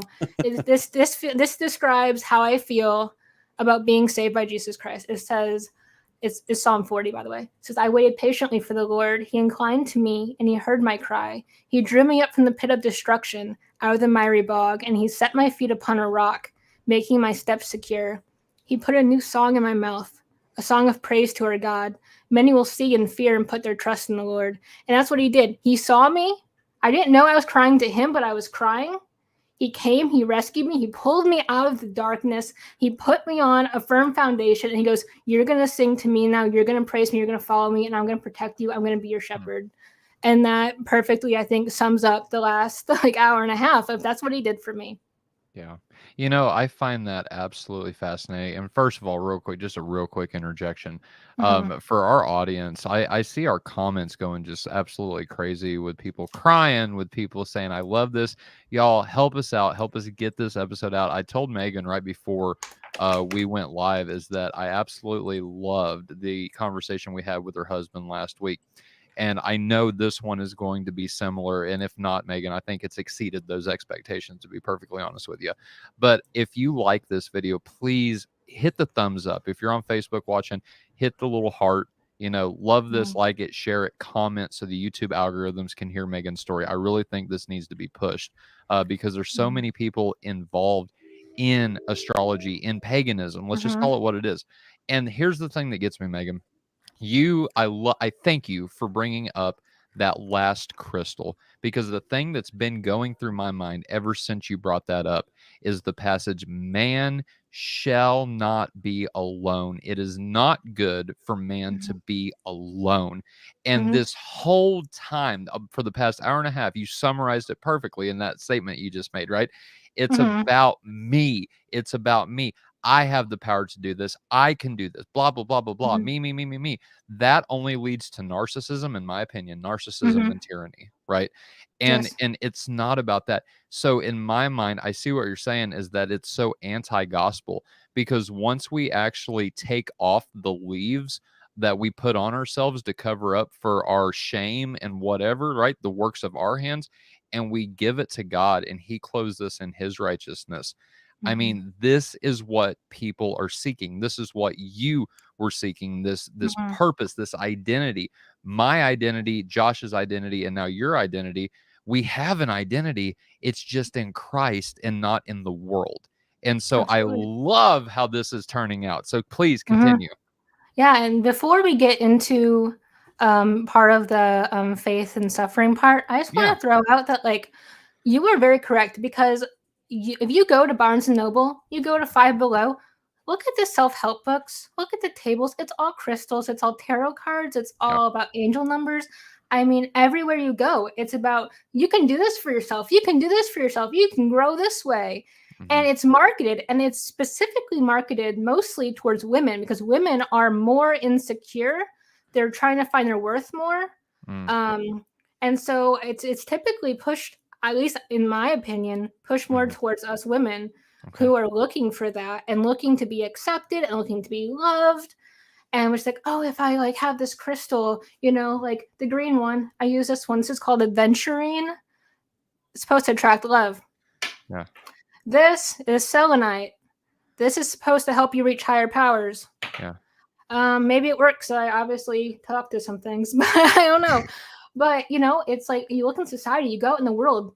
The Bible says that Satan is prowling around like a lion, and he is. Ephesians 6 is more real than anybody can even fathom. Every single day out in the world, there's no neutrality. You're either for evil or you're for Jesus Christ. There's no in between. You can't be on the fence. You can't say, I don't know. Because if you're, I don't know, then you're not for Jesus. Right. And we constantly need to be in prayer. I think Christians have a hard time praying because we go, oh, I don't feel like it. But guess what? People in paganism don't feel lazy about doing their pagan worships. They don't feel lazy about, summoning demons. They don't feel lazy about casting spells. So if we are in a war and, if you're a prayer warrior means you're fighting something.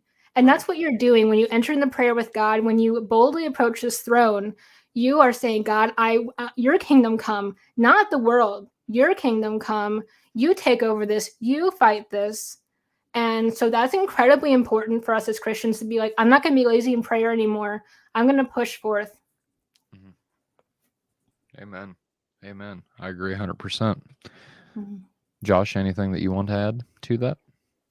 No, not at all. Good to go. Okay. Yeah. Okay. So Megan, let's start. I mean, we have been transitioning into your faith journey. So how exactly so you have this dream, you tell Isaiah about it, I'm assuming at this point, right? What's his reaction to your I'm going to call it your conversion dream. That sounds like the moment that you're like, okay, I'm going to open myself up to God at this point. Is that right? Yes. Okay. So what's Isaiah's reaction at this point then? Oh, it's hard to remember exactly. He was happy for me. Okay. I got baptized at his church. He didn't want to baptize me himself because he didn't want people to think like, oh, I'm making it because we're dating. He wanted somebody else to do it. So somebody else did do it. Okay. I think one of his concerns is he thinks that a lot of people won't believe me.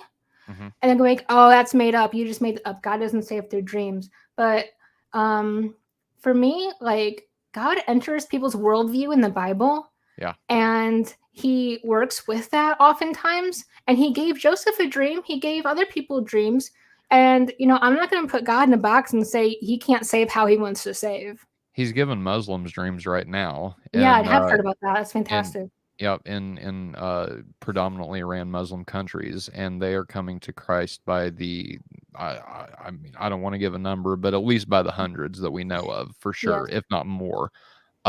So I'm with you. Like, I believe that God can work and save however he wants to. And just because, even if we see something, in scripture, right, that doesn't limit God to only saving the way that's described in scripture. That's more than, God is the God of the world, right? And he can save however exactly he wants to. And so that's my opinion. Okay. So Isaiah, he is, happy. So you get baptized at this point. So you said, what was it? In October, there's big problems. You're having, huge issues with Christianity at this point. You're hating it. You're getting deeper into paganism. How far after October then do you have the first dream? And then what's the timeline between the first dream and then I'm going to call it the steampunk dream because I really like steampunk. So how far is it between those three events? Okay, so the tipping point where we almost broke up. It's on my birthday, October 31st. Okay. He gave me the Bible for Christmas. Right.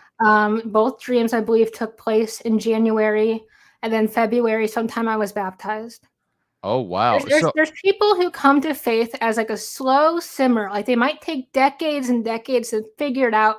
But then other people like me come to faith in like a rapid boil. Yeah. I'm quoting Tim Mackey right now, actually, just so I'm not claiming that quote. Yeah. But that's what happened to me. All of a sudden it was like, oh, this is what I've been missing. Like, this is it. And it just happened pretty quick, like within a month, maybe.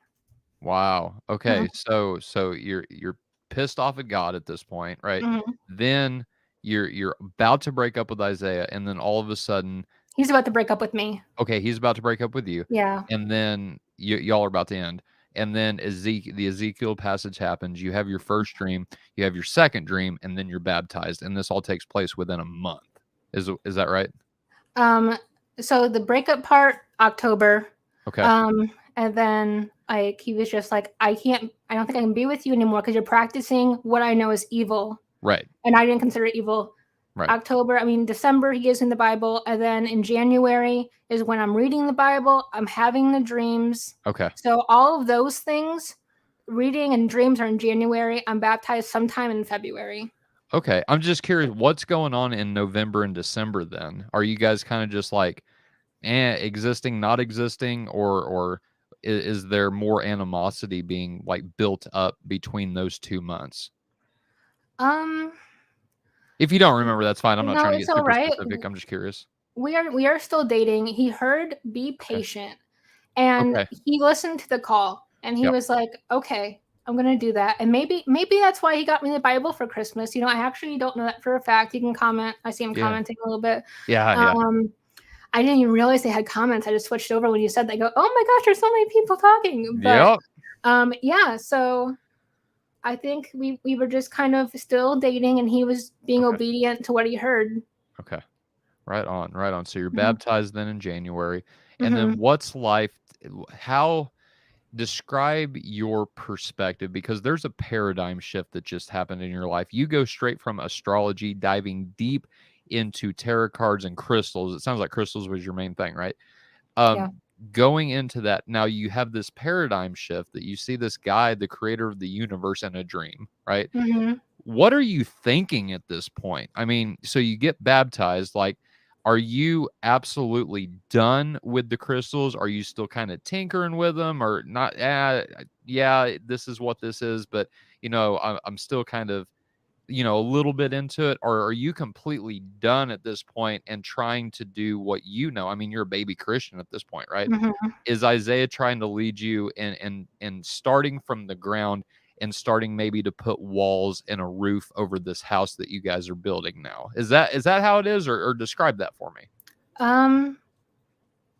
So right before, like, once I believed, I stopped. Okay. I tossed my tarot cards, my crystals I put in a drawer. I was gonna go just chuck them out in the woods. Yeah. Just be part of nature again, but for some reason I held on to them. And I'm kind of glad now I did, because for a long time they were my idol. Okay. But now I can look at them and I can be like, this is beautiful. God created this. God created all these unique things. Yeah. I mean, this isn't evil unless you make it. It's about the intention of the heart. Yeah. A lot of times, even I think in like Ezekiel, he describes the belt he's wearing, and it says like Jesus has like a carnelian belt with like emerald and jasper. Like he created them. So I stopped that stuff altogether. Okay. I still have this owl statue in my room, and I really liked that. It was kind of eerie, and I kept it for a while thinking it was just art. Eventually, I also threw that away.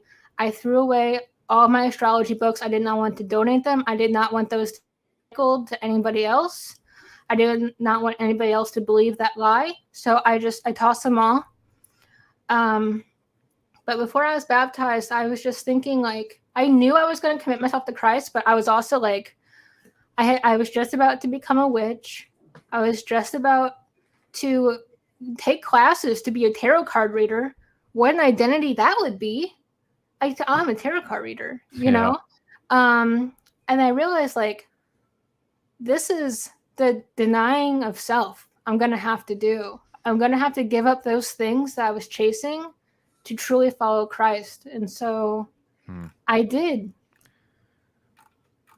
Right. I did. And I gave those things up, and it was hard. But then I realized, like, quickly, like, there's nothing else but Jesus. And so, I started reading the Bible. I was listening to all these podcasts, things like that, and then I wanted to start a women's ministry at our church. Our original church was in a small town. Yeah. And so I went to the women's ministry leader and go, we need to start that. So I participated in that with my mother-in-law. Yeah. In hindsight, I should not have done that so early on. Okay. And try to do that as an early Christian, because you will be judged harder for teaching. I did not fully understand that. Right. but we picked Bible studies. I coordinated events. I helped people learn and encourage Bible reading. And I Wow. wanted to share my testimony with everyone and anyone. And I was not afraid, because once I confessed faith, I lost 2 of my best friends. I thought I was stupid. And I think God did that for a purpose, obviously, but it was because once I lost my core friends that I'd had for like a decade, Yeah. it doesn't matter who I lose now. It doesn't matter. I will tell the truth to other people. And, if you don't like it, like, I'm doing my best to love you and save you the way I was saved by Jesus Christ. Yeah. Yeah. So let me ask you this, Megan. Mhm. So I know, well, and maybe I don't know. So correct me if I'm wrong on this, Okay. but I got a strong suspicion that your life didn't do a complete 180 just because of a dream. Is that fair to say? Like, I'm saying, what I mean is you go Mhm. from almost being a witch to now conducting Bible studies. Did that all happen because of a dream, or were there a series of events even after the dream, including the dream, right, that Mhm. happened that God manifested himself, maybe not necessarily physically or spirit or mentally, or even tangibly is the word I'm looking for. But is there a series of events that's happening? Maybe you're gaining this joy that you were so longing for. Maybe you're starting to have this sense of identity in Christ. Is it a combination of things that lead you from literally being a witch or almost there to Mhm. conducting Bible study classes? Describe for us that those events that led you to that in that extreme and that quick, man. Like that's crazy. You know what I mean? Like in a Yeah. good way. That's awesome. But what was the events that led you to do that complete 180? For the most part, it was a dream. The Okay. dream was incredibly sobering. The opening up the Bible and seeing directly, and the first thing my eyes laid upon were the rebellious pagans turned back, and Mhm. Lydia. I didn't like scan the page and then find it. My eyes immediately Boom, went boom. to those things. Yep, just Yeah. like that. Wow. And so the joy didn't come right away. Sure. The fellowship exactly didn't come right away, but I knew this is it, and I knew this was going to be my life, and I wanted to be baptized right away. I wanted to be like, God, I'm yours. I'm Yeah. going to profess my faith and be baptized and be obedient to your word. And so that's what I did. I was Nice. pretty nervous, but it felt Yeah. really good to come out of that water and be like Yeah. I've been made clean. Yeah. Yeah, You're like the eunuch. Like, there's water right here. Why can't we just get baptized right now, yo? I love that story. That was one of the first stories I really read on my own, actually. And I Yeah. go back to that one all the time of just sharing the gospel. They hear it, they believe it, they go be Wow. baptized, they go out in the world. There we go. I love right. that story. That's right. So okay. So you're a Christian now at this point. You've been a Mhm. Christian for about 4 years. Is that right? The same time Yeah. that I think you said that you've been married to Isaiah. He's Mhm. obviously had a lot to do with your conversion, it seems like, in building you up Yes. and strengthening you as a Christian, right? So Mhm. I'm going to change the title. Once I upload this, I'm actually going to Mhm. change the title of it because I don't think it's fair. We've been talking an hour and 40 minutes now about astrology and Mhm. to have, how to have faith in the midst of suffering. But I do want to connect those dots, right? Like I was telling you earlier over Mhm. Messenger. I want to connect these dots. And so during your time as a Christian now for 4 years, have Mhm. you at any time been tempted or anything like that? You went from seeing, I've got the paper right here. You went from seeing demons to having literal, um, maybe hallucinations, actual manifestations happening to you of different energies during the Reiki. Is that right? Reiki? Yes. During the Reiki session, you Mhm. are literally seeing things. You've had demons touch you. You've heard demonic chanting. I've got wrote down here. Mhm. These things that are drawing you into the paganism, right? Mhm. And the physical, I call them physical manifestations. Are they gone at this point, or is there ever like maybe residue of some of this stuff that's left over? Because you were deep into it, right? Yes. Is there any residue that maybe they manifested themselves to you once, twice, maybe even 3 times? Or is everything just gone at this point and you are not having any temptations to go back to the pagan lifestyle? That's a very good question. Was I tempted to go back to the pagan lifestyle? No. Was there Okay. residue? Absolutely. Okay. I had so as I was starting to believe, I was hearing things. I was laying in bed at night and I would hear things in my mind. And I heard the story of the woman who gave her last coin to the temple. Mm. And I said to Isaiah, I go, is this a Bible story? He said, yes. And Yep. I go, that's very interesting. I'm not really sure why I heard that one. But for the next year or two, especially the first year, I had dreams about aliens a lot, Okay. or there was dreams about me kneeling in front of statues that were like idols, Okay. and they were trying to hurt me, and I wanted to scream the name Jesus. And I was not worshiping the idol. I was just happened to be kneeling there and like Yeah. sitting there in its presence. But when I tried to say Jesus, my throat was closing up. I couldn't do it. I couldn't scream it. And I'm trying so hard in my dream to scream Jesus, Jesus, and to Mhm. like help him save me. And that's always when I wake up, is that it's like they're trying to keep me quiet. They want me to not call on him. And I've had dreams like that so many times of me trying to call his name. And then once I do, once it like happens, they're gone. I'm free. I spoke my testimony a year after I was baptized at a local women's retreat in front of about 150 people. And a few days before I did that, in my sleep, I felt something grab my ankle. I woke up and it was still grabbing my ankle. It was a 3-fingered being, very long fingers, it grabbed my ankle, and then all of a sudden, yeah, like that. Okay. It was freaky. It felt like Yeah. talons were Yeah. grabbing me, Oh my and God. Okay. it was terrifying, to say the least. And then I just called the Bro, name of get your ring Jesus. and pinky. Like, what are you doing? Yeah, I called the name of Jesus and it Yeah. went away. Okay. Oftentimes I listen to the Bible at night, I let it play, because when I do that, nothing happens to me when I do that. If I don't do that, or if it cuts off somehow, a Okay. lot of times I have those dreams, or I actually have auditory hallucinations where I hear things the way I hear you calling my name like I used to. Wow. Okay. Right on. Right on. Man. And that's what I was curious about because, Mm-hmm. with my experience and because there's a lot of similarities between your story and what I was dabbling into whenever I lived in Florida for a little bit. I dated this girl for a while, and she was very into the tarot readings, right? That now they were Mm-hmm. into Magic the Gathering. So I loved that card game whenever I was in Florida. But and I'm not saying there's anything wrong with Magic. Like I think it's a fun card game still. But what I will say is there was more going on, right? They started Mm-hmm. breaking out the tarot cards, they started breaking out the crystals and different stuff like that. And I'm not trying to really connect those two things. But what I am saying is that there were times whenever I was a paranormal junkie. Like, don't get me wrong, like I'm still a paranormal junkie in the sense that I find this stuff very interesting, but I actually went seeking the paranormal side, so the demonic side. We went ghost hunting. We did tried to not necessarily summon spirits, but you know Mm-hmm. how the ghost hunters try to talk to them, and they have different Yeah. equipment, stuff like that. And so, like I said in the beginning of this, I tried to astral project. That was my main goal, is to be able to astral project. And so Mm-hmm. I believe that God protected me from that. Now, here's where it gets interesting. Fast forward 10 years, now I'm in Florida, or now I'm in Indiana. I'm starting to jump into Eastern Orthodoxy, right? And Mm-hmm. at my job, I kid you all not, and I think I've told Josh about this a little bit. I've told David about it, our other co-host. But like I've always felt like this sense of, somebody watching me or somebody there that's not there, Mm-hmm. right?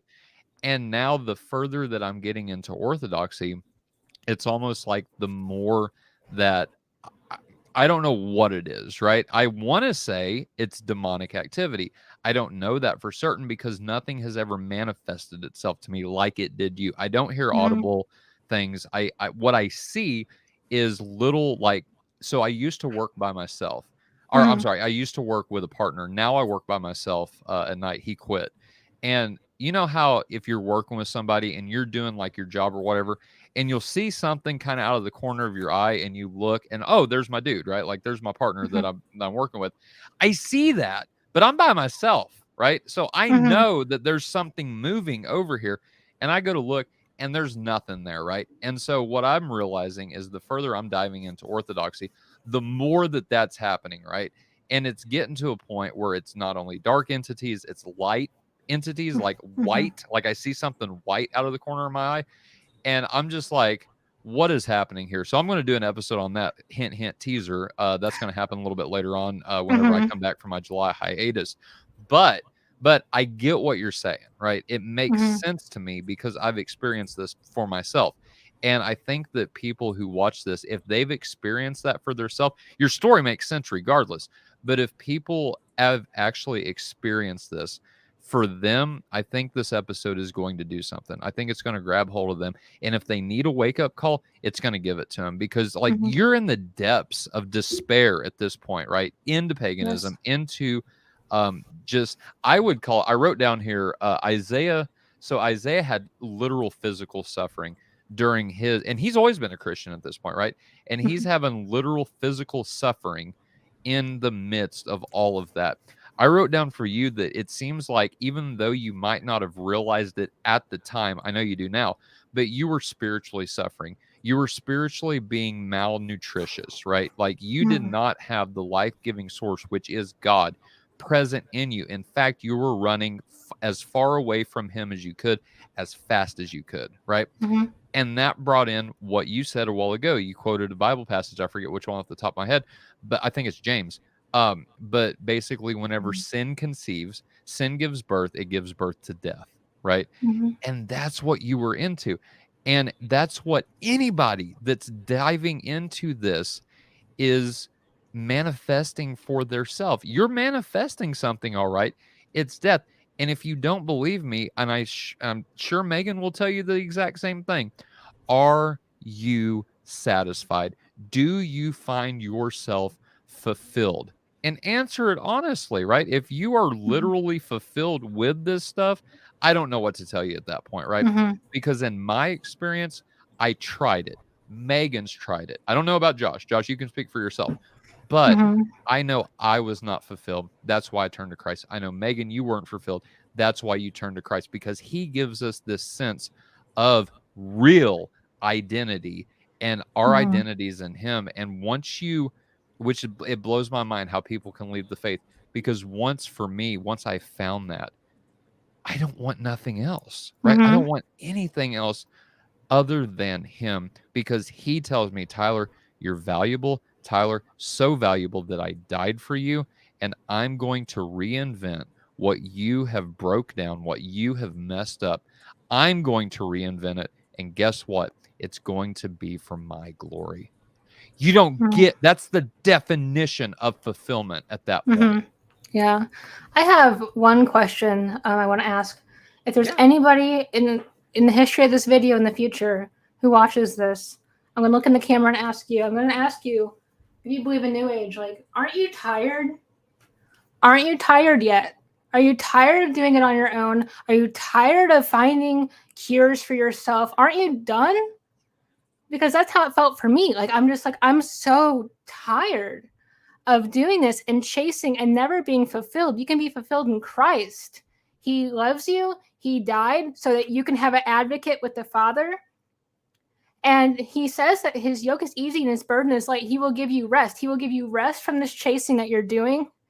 It is exhausting. It is tiring. I feel like I'm shaking right now because I feel how I used to feel. But please, like, if you ever like need to talk to somebody, I will give Tyler and Josh permission to give contact information to talk to you, because that's how much I care about anybody who actually genuinely wants to be saved and wants to hear about this. Like, I'm willing to do that. Right on. We appreciate that, Megan. Let me do something real quick. And the same goes for me. If you need to talk, there's my email address, faithunaltered@gmail.com. If you're listening to this on the podcast, obviously you can't see it, but Faith Unaltered, same thing as the title of this podcast that you looked up to get to this episode, @gmail.com. If you have a question about anything related to Christianity or astrology or even paganism, call me or email me. Email Josh. If I don't have the answer, I will find the answer for you. If you want to get in contact with Megan, email me. I will let you know her contact info, and Mhm. and we can go from there, man. If I knew, Megan, you were gonna do like a shout out to these guys, I would have put you on a solo layout. So it's just you and them at that point, right? That would have been cool in my mind. But no, I agree with you. I think that, Mhm. ever since I found Christ, and Josh, I'll let you speak after this, but ever since I found Christ, like I said a while ago, the sense of fulfillment and the sense of identity is nothing. Like it's comparable to absolutely nothing that I experienced in the past. Christ gives you this peace, right? Shalom, the Jews say, in Him, and it's a shalom. It's a peace that the world cannot offer. This comes straight from the scriptures, right? And Mhm. you look, and in my case, like I've been investigating orthodoxy now, and the beautiful thing about that is I really get to look at church history and look at the lives of the saints, and every single time it's the same exact story. Yeah, there's some weird miraculous things that happen with the saints. That's beyond me at this point. I'm still investigating that, but the common denominator of it all is that their identity is in Christ. He's the one. And it's not the universe. It's not a crystal. It's not an inanimate object that can literally do nothing for you. You can pray as much to this rock. This is what, I mean, think about it. This is what the Old Testament Israelites, they were chastised and condemned for, is that they are literally praying and talking to wood, half of a log that they burn for food and whatever, and half of that other log they carve into an idol, worship it, pray to it, and it's like, what's the point? This is inanimate. Mhm. There's no life in this. Yes, they're alive in the sense that God lets them grow and everything like that. But the point is the source of life, God, Yahweh, Mhm. Jesus. He is the one that not only can, but will give you fulfillment. I can't say it any more than that. Josh, what are your Mhm. thoughts? Well, in good spirits, I will say I am pleased. Are you pleased? I I am never would have pleased. thought Oh. it. Oh, I'm so pleased. This has been a really great conversation, Yeah. as much as it's been a really great story. By the It- way, you and Isaiah are fantastic storytellers. Oh, It thank you. is it is not easy to talk about yourself. It is no. not easy to talk for an hour, but to talk about yourself for an hour and make sense and be impactful. Those are hard things to throw in the same bucket. So Mhm. kudos for that, Thank for you. sure. But as far as the, like, what do I think? Right. I think that what you and Isaiah have is a blessing and a half, and I'm very proud of both of you. Thank Though I've you. just met you, like I have very fond feelings for people that I meet because I'm a people person. Mhm. But having listened to this much of your guys' personal experience in your own lives, I'm just rooting for you. Like I Yeah. love you guys, and I'm so pleased, like in general. But I'm really glad that he's here, and I'm really glad to have met you and him, and just to have the investment of your time Yeah. and attention to share that with us. Because, man, first of all, I didn't realize how much my attitude's still needing adjusting, as much as I overreact to little tiny things that happen to me all of the time. And I haven't had the easiest time of it either, but man, am I really good at complaining. And Isaiah was a good gut check for that. And I felt like I had a lot of commonalities with him, and I felt a kindred spirit there. So that was really Mhm. refreshing and touching. But also listening to you, especially the way that you're able to intuit and to notice patterns and recognize experiences for what they are, that you didn't have to be taught to look for meaning in life, that Mhm. was part of the intuition that drove you into those things. Yeah. And though it drove you into the wrong arms at first, I'm glad that it wasn't just something that's spoiled looking for meaning and value and purpose in everyday life, because life is a really meaningful and remarkable place. It's totally worth living, Mhm. and so I really enjoyed that, that flow of the story that you told about yourself, but also that, like, I feel like there's probably a whole lot of undertone about how this affected your personal behavior rather than just your beliefs that we didn't really cover in your let's say BC life and where you are now, and noticing that you have a very genuinely innocent looking face, right? But you give off in your story the impression of a very experienced and almost like not jaded, but you see what I mean, kind of experience toward things. And right now I don't see and I don't hear and I don't feel like I'm talking to a jaded person.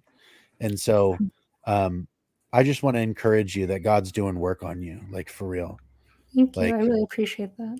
this has been a real blessing for me, but I just to bless you back. Thank you. It shows. I can see it in your countenance that you feel loved and that I do. you're okay. Like, and I hope that I hope that this is something that you can look back on with excitement, that if somebody's like, talking about something like this, you'd be like, you know what, I did this thing, I did this interview, I'd like to show you my story. Can I share my story with you and just have this as a resource? Like it's our privilege, but this is such a blessing. Seriously. Thank you very much. Thank you.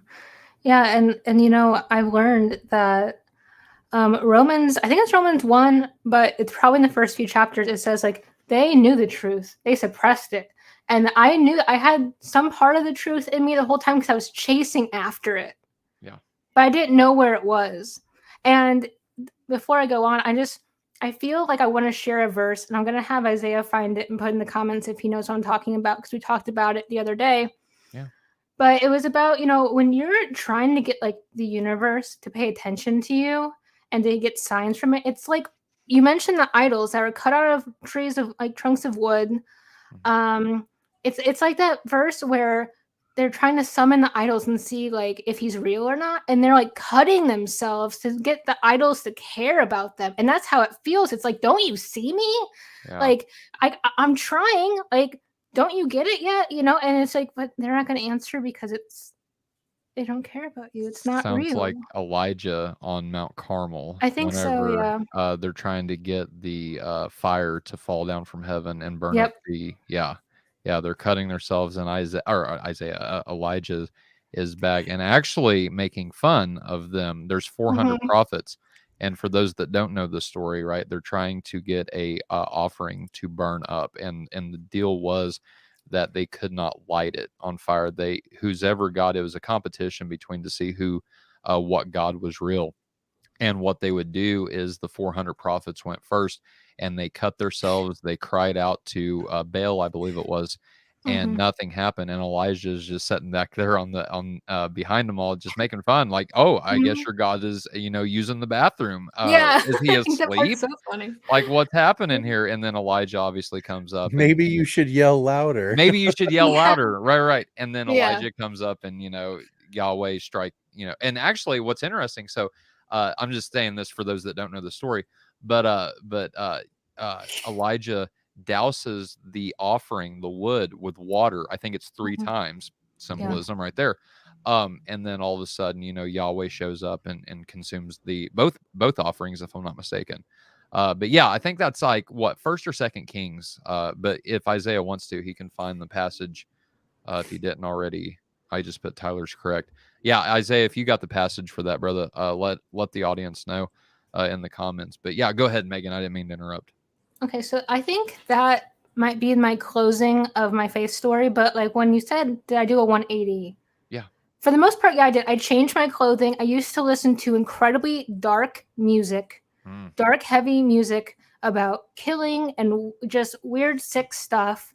I was a huge Slipknot fan, if you know who that is. I've been to all those concerts, and like those aren't good. And just like really, really dark music. Like if you've ever heard of a band called King 810, I think, or 180, something like that. They have some very disturbing music that I used to listen to all the time. Yeah. And for me, I'm very impressionable with my music. I really don't listen to secular music anymore at all. Not because I feel like I can't, like I'm not allowed to, but because I'm impressionable and I know that I want my life to be Christ-centered. So I always want to be thinking about that. So I've totally rejected all that music. I used to be very, very gothic looking. I can show you a picture of my BC life because you said, you probably look different. I definitely do. And so yeah, it was just a 180. It was like I want to be obedient. Like I need to change my clothes. I need to get better like clothing that's colorful and happy when I'm wearing all black and I'm wearing these huge goth boots that are embarrassing now, and I'm just like finding the identity. And now I'm like, I'm a church girl. I'm who I used to make fun of, but I love it and I'm here to stay. That's about as counterculture as you get right there. Yeah. I like it. Yep. There you go. I like it. All right. Well, Megan, is there anything that we haven't touched on that you would like to bring up and discuss? Kind of, we're at the 2-hour mark. I've got to get ready for work here in just a little bit. But is there? I want to give you a final chance to say anything that we didn't bring up, something that's on your mind. What would that be, if there is anything? I'm not really sure now that you're putting me on the spot, but it's just that, Yeah. Like I encourage you, if you're listening today and you don't believe, to really think about what we said. This is my real experience. None of this is fake. This is where I have been, where I've walked, and where I am now. And it's all because of Jesus and him saving me. It has nothing to do with my own power. Like I tried it all. It didn't work. You don't have to try it yourself. I tried it all. So I just want to encourage people to, just think about it. Read the book of John. See what you think about that. If you know a Christian friend, talk to them. Ask them their questions. Or go to gotquestions.org, I believe it is. They have a lot of good resources, in my opinion, to ask questions like that. Obviously, watch this ministry. Am I allowed to plug another ministry before I say it? Yeah, of course. I would plug Mike Winger and his 20 questions. He often does questions for atheists on certain Fridays, and you can ask any questions and he will answer them, or you can listen to his podcast because he answers a large variety, and I've learned a lot from him. Trinity Radio is another good resource for people that wants to, or for atheists. They deal, Braxton and Jonathan, they do a lot with atheism. Things like that. I'm trying to think of anybody else off the top of my head. Related to New Age, you can look up Stephen Bancar's is another one of those remarkable testimonies. Yes, or D Virtue. Yeah, I know Stephen. He's got a lot of stuff on YouTube. I haven't seen much from him lately, though. Is he still doing stuff, or? It's kind of sparse, but yeah, I've seen him do a couple things. Okay, I know he's got, like, on his YouTube channel, the things that he used to do in the past. He dealt a lot with New Age. And things of that nature. But yeah, I was going to say something. I forget. Josh, is there anything else that you would want to say in closing? As kind of a concluding thought, and almost hilariously appropriate for the story itself. Another thing that I learned from Lewis, just to give you another appetizer of how he thinks and he writes, he was talking about the way that man required something beyond his immediate experience of sense data, looking around the universe and noticing everything around him, but at the same time having this intuition or knowing that the universe seems to be haunted, right? That there's a spirit here, there's something here. So they're religious, you know what I mean? It's just, we're going to be religious, whether it's, make the cathedrals out of stone or take a stone and try to pray through it. Like we're going to be religious. Right. And so he was talking about the way that the God of the universe decided, the God of nature, not a nature God, but the God of nature decided to bring revelation through a particular people, the Jews. Right. But that's not to say that the rest of the world was left in just this kind of, vacuum, where he said that basically that, I'm paraphrasing now, but that the Jews got revelation, but the pagans got good dreams. Yeah. And so appropriately enough to your story, what brought you out of that place was a dream.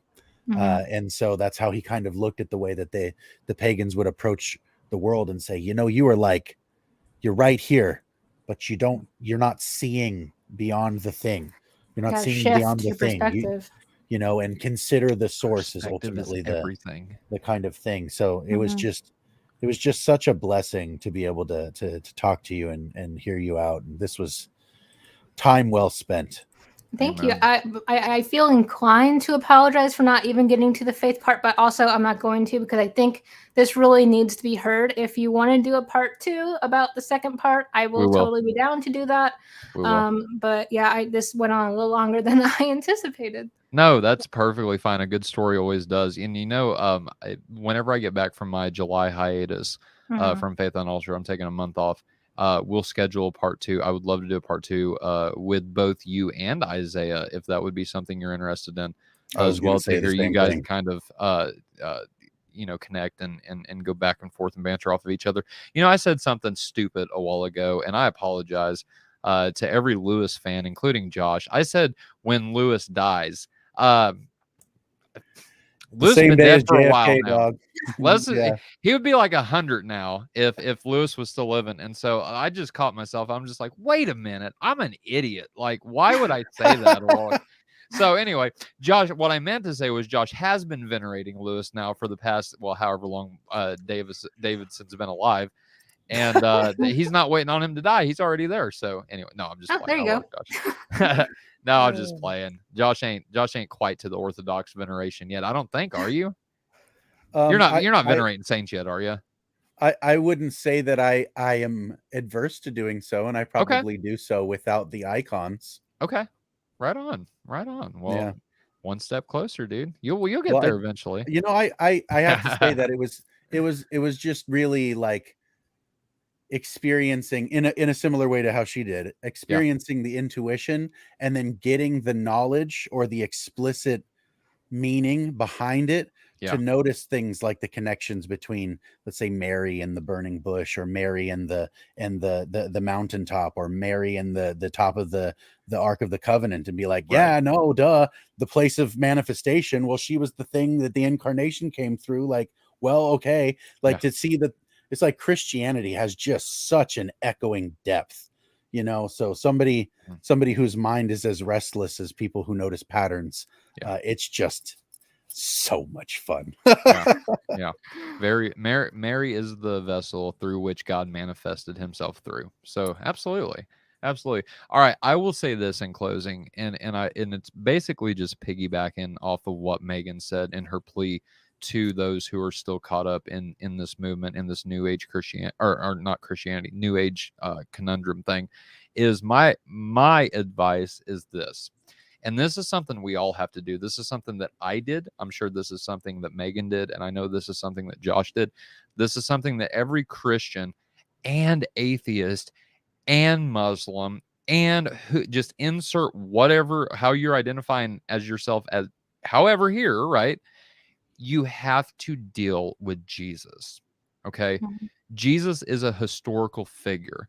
There's no doubt about this. And the people that are still saying, well, I don't know if he existed, haven't done their homework. Period. End of subject. I mean, I'm not going to get into a tangent about that, but if you would like to know and see some of the evidence, all you have to do is go to our website, go to Faith Unaltered on YouTube, click the live tab, and just start scrolling down and see where we talk about the historical Jesus. It's there. We just did an episode with Dr. Daryl Bach, who is a very well-renowned Protestant New Testament scholar, very well-known. And just start there and just start scrolling through all of the videos. We've got tons of evidence that Jesus actually existed. Once you come to that realization, you have to do this. You have to wrestle with, and I love the way Megan put it a while ago, who am I? Who is Jesus? That's the question that Jesus asked in Matthew 16. There's a very famous passage where he asked, who do people say that I am? And that's my plea to anyone watching this that might be caught up in, the things that Megan was caught up in the past. Who is Jesus to you? Is he a prophet? Is he some Looney Tune? Is he a healer? Is he a miracle man? Who is Jesus to you? That's something we all have to wrestle with. That card has been laid on the table, and it was laid on the table 2,000 years ago. I think the correct answer is the answer that Simon Peter gave. You are the Christ, God the Son. I'm going to rephrase the way he did it, because whenever my sister came over the other day, and she said, I believe Jesus is the Son of God, but I don't believe he's God, right? And that's something that we're going to have to talk about. But I don't say Son of God because of some of the baggage that title has, right? But I will say God the Son who is God, right? That's who I believe that Jesus is, the second person of the Holy Trinity, right? And here's the thing. That's where we stand. If Jesus is the God of this world, if Jesus is the God who created everything, as Colossians 1:15 through 17 and John 1 and 1 through 3, and not only that, but even Hebrews 1 verse 3, if Jesus is that guy, the God that created everything, then there's no reason not to trust him. In fact, if you don't, bad things are going to happen. That's not a threat. That I didn't make that up. Josh didn't make that up. Megan, Isaiah didn't make that up. This is something that, again, is in scriptures, that is a statement that we have to wrestle with. I'm not saying that you have to make any decisions right now. All I'm asking anyone to do that's not a Christian that's watching this video is to just think about it for a second.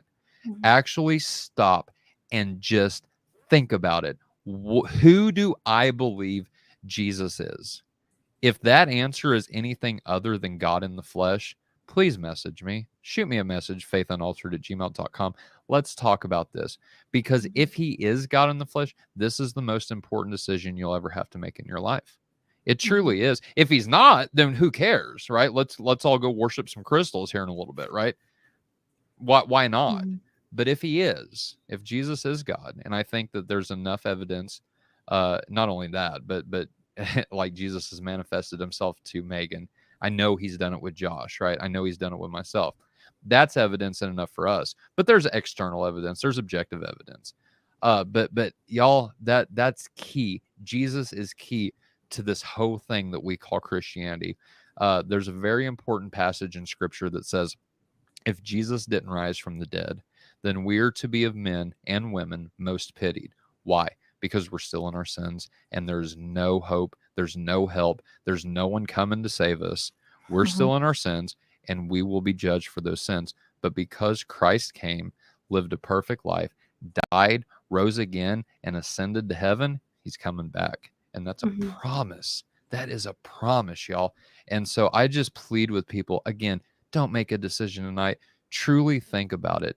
Not only know what you believe, but more so why you believe it. And if you have any questions, please email me, faithunaltered@gmail.com. But y'all, that about wraps it up for tonight. Megan, I absolutely love you, and Isaiah, I think you guys are awesome. I was not at all disappointed with this episode by any stretch of the imagination. Matter of fact, like I said, it exceeded my expectations, and I would love to have you on, whether a solo episode or whether an episode with your husband.